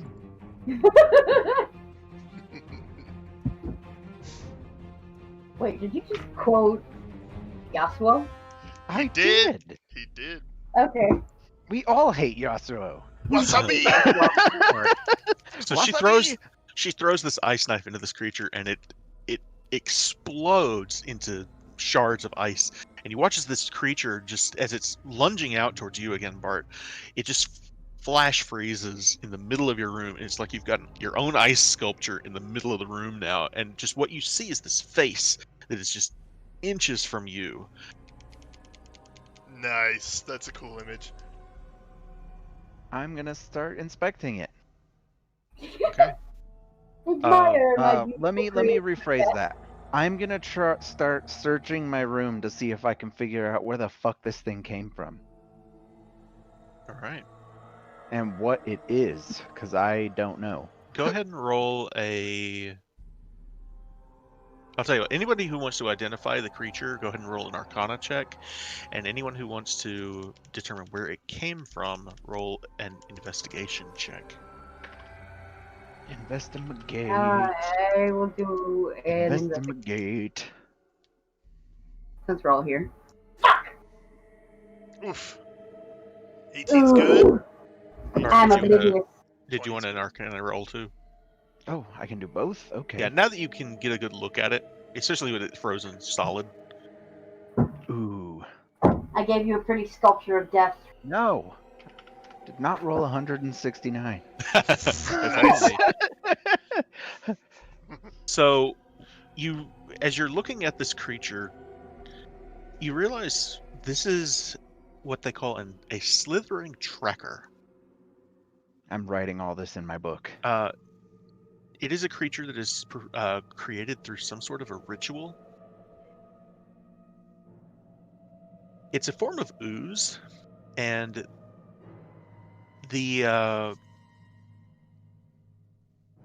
you start thinking of the different things that could have created it, and the ones that come to your head are there are hags that know how to do these things. There are liches sometimes use these creatures to go after certain individuals. What about dark elf wizards? There are, in fact, it is a common use of drow. Huh. I wonder where this came from. That sea hag we never found. Yup, killed her. Yeah, so now that I'm done figuring that out, do I have a pretty good idea that it came from inside this fucking chest? I would say that between your investigation check, you're pretty sure that's why there's a hole drilled in the bottom of it. This thing squeezed through that hole. And Somebody wanted it to get out. When you come through and you look through the room, you can find that there's a little trail of water where it had come through. It squeezed its way underneath the door from your bathroom, and it goes all the way to the bathtub. And you realize this thing has been hiding in your bathtub. Ugh. Nice. Oh, that's gross. It could have been really, really bad if you'd ended up taking a bath tonight. Which would have Oh, eventually man. happened. Can you imagine one of the employees going in to check our rooms when we're gone, and they walk in and see the bathtub is full of water, and they're like, huh, okay. And they walk out Also- and leave, and then the surface of the tub turns into this face that watches them leave. Oh, God, that's creepy. Also, I want everyone to take a really close look at the bathtub. Yeah, I see that. The water. I love these effects. Oh, it's moving! Look at that! It's a slithering tracker. That's so cool, dude. I didn't notice that. It's a very Oh, that's- subtle effect. The I I was sink, gonna say too. something, but we were talking. Oh, the sink has water in it? Yeah. I didn't notice that one. Yep. How cool. Oh, and look in the toilet. No, I'm just kidding. Oh, look, it's a floater. Not anymore. Oh. Now it's frozen. Have you ever tried to take a shit when it's freezing? It freezes. So what do you want to do with it? It's dead, but you now have a frozen statue of this creature in your room. I smash it with a hammer. Take it outside. All Break right. it. Yeah, Oh, when yeah. you Actually, I'll just leave it. I'll just leave the statue outside. If I'm Sure. sure it's dead. Okay. Yeah, you're pretty sure. Just put it out in the If I alley don't and know, leave I'm it. gonna break it with. Mama, it's a gummy worm. I'll break it with Okay. the weaver. So yeah, you take the sword out and just one swipe of the sword through this thing and it just shatters to pieces. And as you guys are hauling it down the stairs and outside, I'm gonna move your tokens down to the first floor here. You guys take this thing outside. How far do you move it? Like where to? Just outside the door. Okay. So So when actually, you guys a little ways from the door, so I don't step on ice. Okay. So you guys are moving this thing through the streets of like Troll Skull Alley, and people are kind of watching and like, that's kind of cool. Where'd you get that thing? And you guys move it past the window, and people are inside the manor looking outside and watching as you cut through this thing. While we all look freaking exhausted. Yeah. Todrin's getting a spa day. Just a full face mask at this point, 2 cucumber slices, feet in a salt bath, just like it's good to be back in the safety of Waterdeep, where nothing could ever possibly go wrong. So what do you guys want to do now that you've destroyed it? I'm gonna go back to learning Knock. I'm gonna fill them in on what happened and where I'm pretty sure this came from. Okay. I'm probably, if we don't have anything else to do here at the moment, I'm gonna go find Todrin and chew him out and tell him what happened. All right. You walk in. Oh, take a seat. The water's great. So when you make your way, it's already at this point it's dark, but you are able to make your way to the Temple of Beauty. You've been to Waterdeep enough times to know the way. Yeah.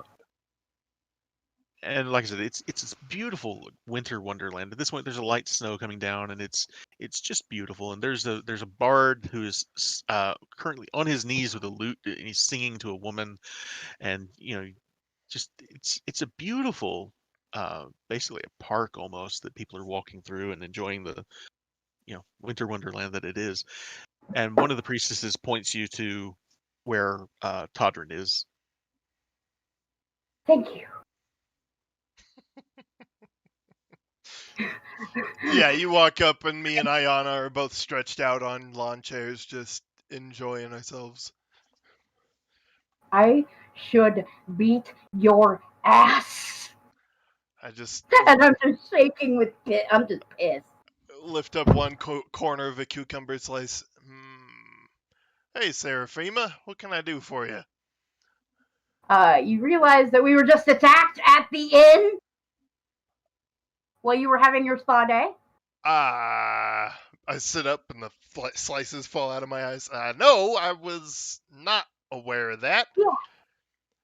Yeah. Is everyone okay? At this point, Ayana says, "Maybe I should leave you two alone." I reach over and give her a kiss on the cheek.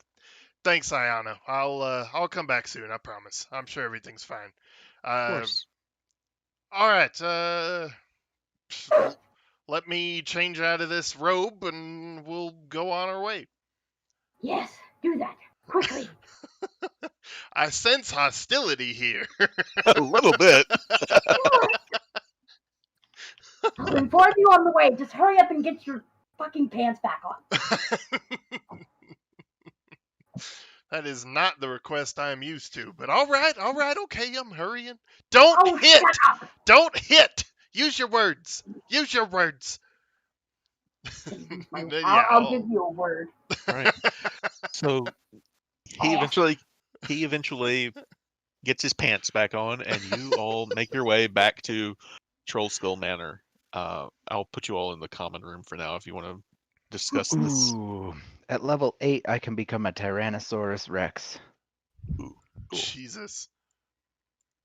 Please don't terrify me like that. I have too many nightmares about Jurassic Park. Next level, okay? Oh. So Plus 10 to hit. Holy we get back shit. to the inn and I just fucking kick in the door like, found him!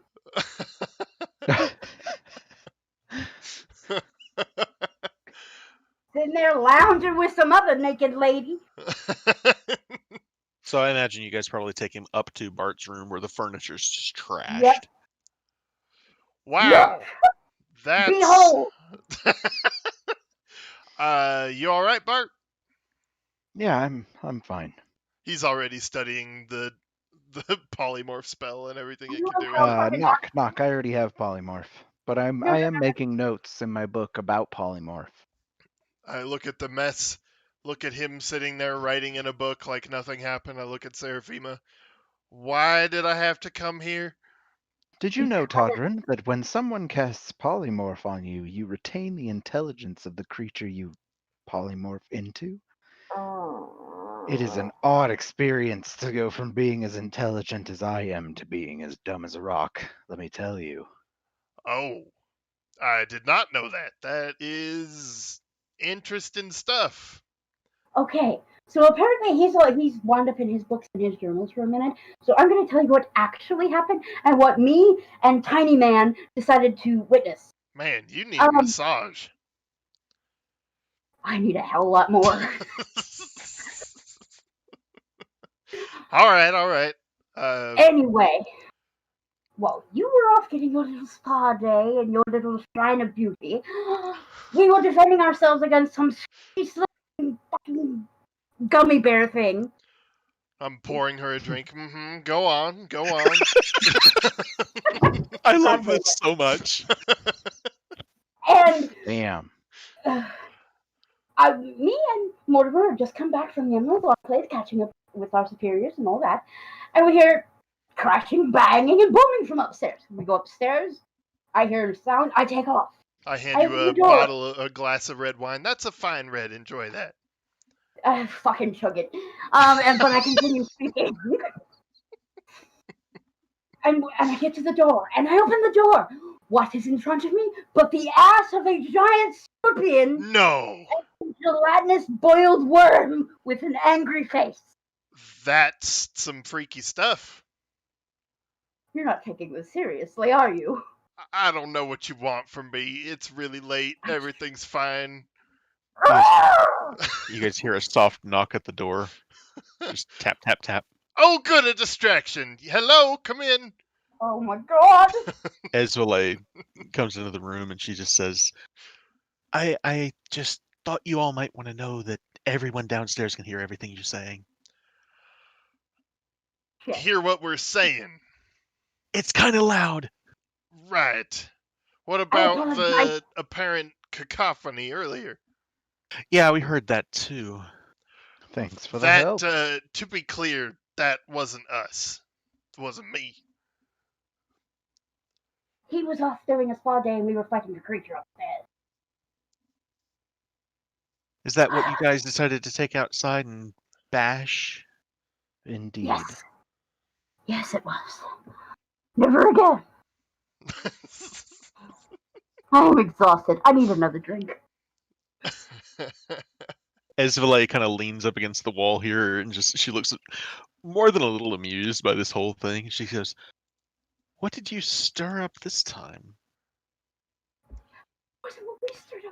Well, you know the whole reason that we're back here in Waterdeep. Have we shared that with her? No. A threat to my life in the Undermountain. I turn to you. Has Seraphima explained to you? To Esvele? No, to Todrin. Oh. What? Explain. I mean, what are you explain? There were a lot of words, Bart. A lot of words. A lot of angry words. Gnarl knows we're here. That was an attack by him. Oh. Okay, that is rather serious. I forgot about that. You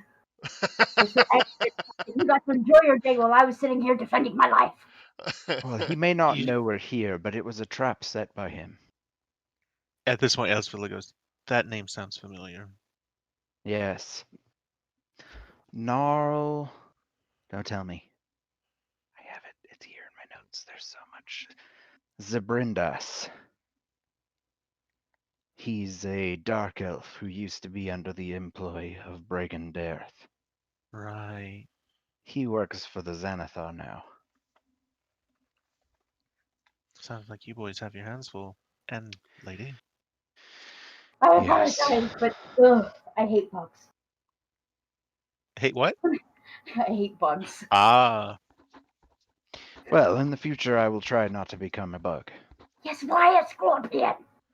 It was the most sensible choice I had at the time. It was that or an ape that's larger than this room. And that would not be great. Yeah, Esvele's eyes kind of go wide and she goes, "Yeah, I'm really glad you didn't do that." Yeah. Okay. I would have destroyed my Let's library. I don't want that. That was like from my nightmares. By all means, protect the library. Sylvanas, help me. I go and sit down on the chair that's like right behind Todrin and just plop down on it like I'm done. Just walk behind her and start rubbing her shoulders. All right, are we good to go for the night? Everything that needs to be dead seems to be dead. For now. I look up at Todrin and I'm Just like, another reason we've got to head down into the Undermountain as soon as possible. Right. that was terrifying. Well, before I leave you all to do your little Undermountain exploring, I thought you might. Well, my brother's down there right now. He's with the Fireland expedition. Oh, He fancies himself something of a swordsman. If you happen to run into him, just say hi. we'll do that, Rajnar. What are you Well, gonna be up to up here? you know, Gaxley's little project sounds interesting. He told me all about his little theory about who the Black Viper is. Was it legit at all? He thinks it might be Sybil Sutlu. Who? You guys would know House Sutlu is kind of famous for being. Well, let me bring it up here before I start mouthing without knowing what I'm talking about. She explains to you that apparently he believes, as I try to ramble while I find my notes. Oh God, where is it? That was actually simulated anger, and now my head hurts. Of course. You were committed. I loved it. That was fun. That was fantastic. I wish we were playing in person so I could have mimed like pouring you a drink and handing Yeah. it to you. Like, go ahead, let it out. Yeah. You just take it, slam it, and keep rambling. That was great. So Actually, pour me a drink. Like, here's a tumbler of tequila. Drink it.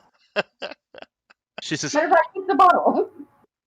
I think you might be onto something. House Sutlu is known to have snake blood. They have Yonti heritage in their history. Snake blood. You guys would know the Yonti are, or if you don't, Bart would be able to explain probably that they are basically snake people. Like half snake, half like people, like something like mermaids, that, yeah. but snakes instead of fish. And Oh. House Sutlu also has a history with the Zentarum, which means more snakes. And Right, of course. well, with the Black Viper's focus on noble houses, House Sutlu still blames other nobles for the little riot that took place earlier this century. That it was actually worse than the rioting against House Gralhund earlier this year. Oh, really? Yeah, Wow. they tore the estate apart. They killed most of the family. House Sutlu was basically driven out of the city for a time. They've only recently, within the last couple of decades, been returned. I think you Hey. might be onto something. What was that one house you mentioned? I know I'm like at odds with the house because of the way they treat their horses. Gralhund? Yeah. Hold on, let me look at my notes. Yeah. Yeah, I consider them scum because of the way they treat their horses. Oh, believe me, most people consider them scum. Even the Black Viper robbed them. Of course, she's robbed most noble families, so. Well, most people in Waterdeep consider them scum now anyway. That's true. I just have this look of distaste on my face, like. And Anyway. I'm not angry anymore at Todrin. I'm just sitting there, just. Anyways, supposedly Sybil Sutlu has this deformity. She's something of a recluse, and we think that might be why she wears the mask. Wow. Interesting. Well, let us know if that pans out. In fact, would you mind or be willing to place a wager? What on? On whether or not that crackpot is onto something. Oh, I don't know. Oh, 200 come gold. on. 200 gold pieces. Yeah, that a girl. That's exactly what I was going to say. I got 200 on him being full of flubberguts, or whatever his name is. She just grins. She goes, "You're on." I look forward to taking your money.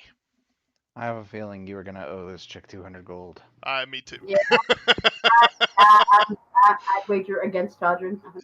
Yep. So would Hind. Well, I'm going to leave you all to it. I have to admit, I rather like your tavern. I may be back. It's a Excellent. great place. Activities aside, I love this tavern too. Win or lose for your time helping out Nat for me. Next round is on the house. Much appreciated. Thank you. I'll see you then. Anyway, And she excuses herself and heads outside. cool. Yeah, Okay. whether or not Todd thinks he's gonna win, Esvalet's pretty. that's his motivation. That's all that matters. That's all that matters. And yes, she's a very attractive woman. Yeah, So and she's a fellow noble, so that too. the hook has been set. Wow.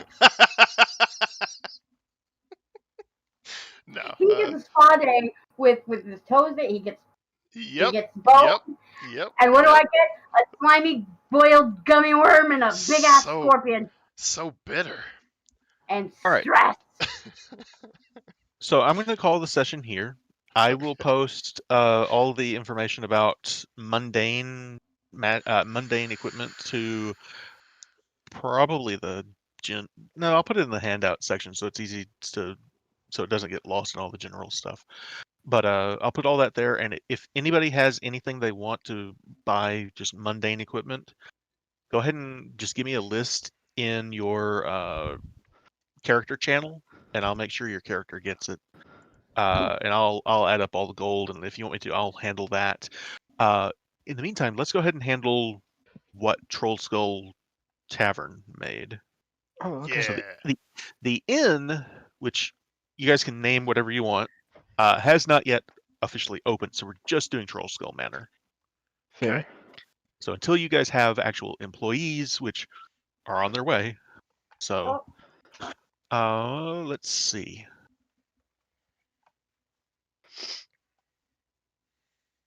Watch. I know you're probably going to go into that tavern chat.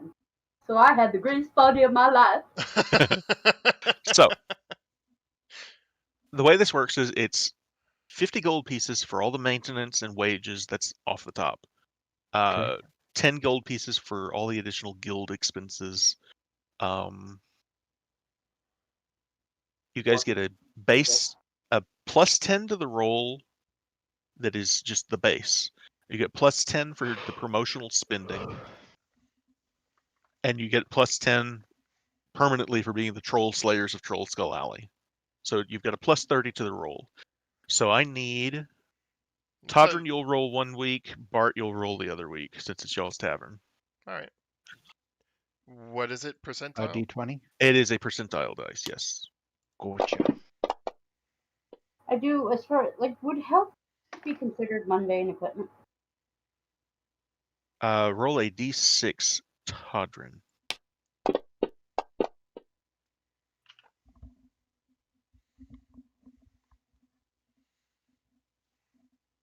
So you covered all of your expenses and made 30 gold pieces for last week.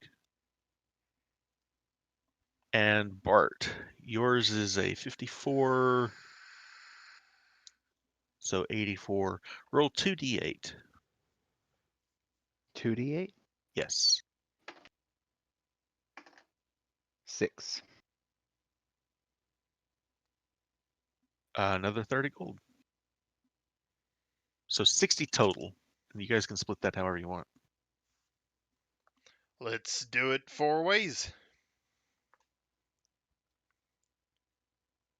Do you all want to add 15 to your total, or should I do it through the inventory? I'll get mine. All right.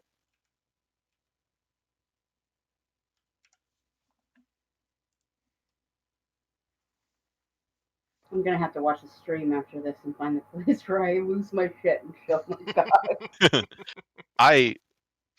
If you did not already have inspiration, I would give it to you for the role playing of being angry at Todrin. That was fantastic. Todrin, I'm going to go ahead and give it to you for Dealing with my psycho ass. basically, yeah. And, and Mortimer, I'm also going to give it to you for your role playing also. Awesome. Bart, did you already have it? I think you already had it. What? Sorry. Inspiration? Yeah, I already have it. Okay, cool. I need to either stop giving it at all because I forget to give it in session, or I need to just give it to everybody at the start of like every time you level. Oh That's fun. my god. So, how did haven't you guys played enjoy the that hard session? in years. That was It fun. was a lot of fun. That was great. I know you guys wanted to get to Undermountain, but there's a lot to do between now and Oh, the start of the session and the end. So, Yeah. if it wasn't too late, I would be like, can we just keep going? Did you add that money to my inventory, Kaysen? I can if you want me to. Yes, please. Sure, Because I don't remember what you said. it's 15.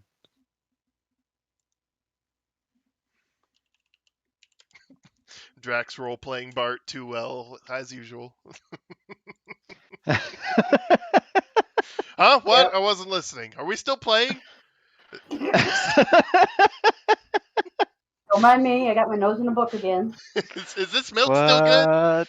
Whatever. God. Jesus. Well, I don't know about you guys, but I really want to play Valheim. Yeah, I'm gonna turn off the stream here. Thanks Cool. for watching.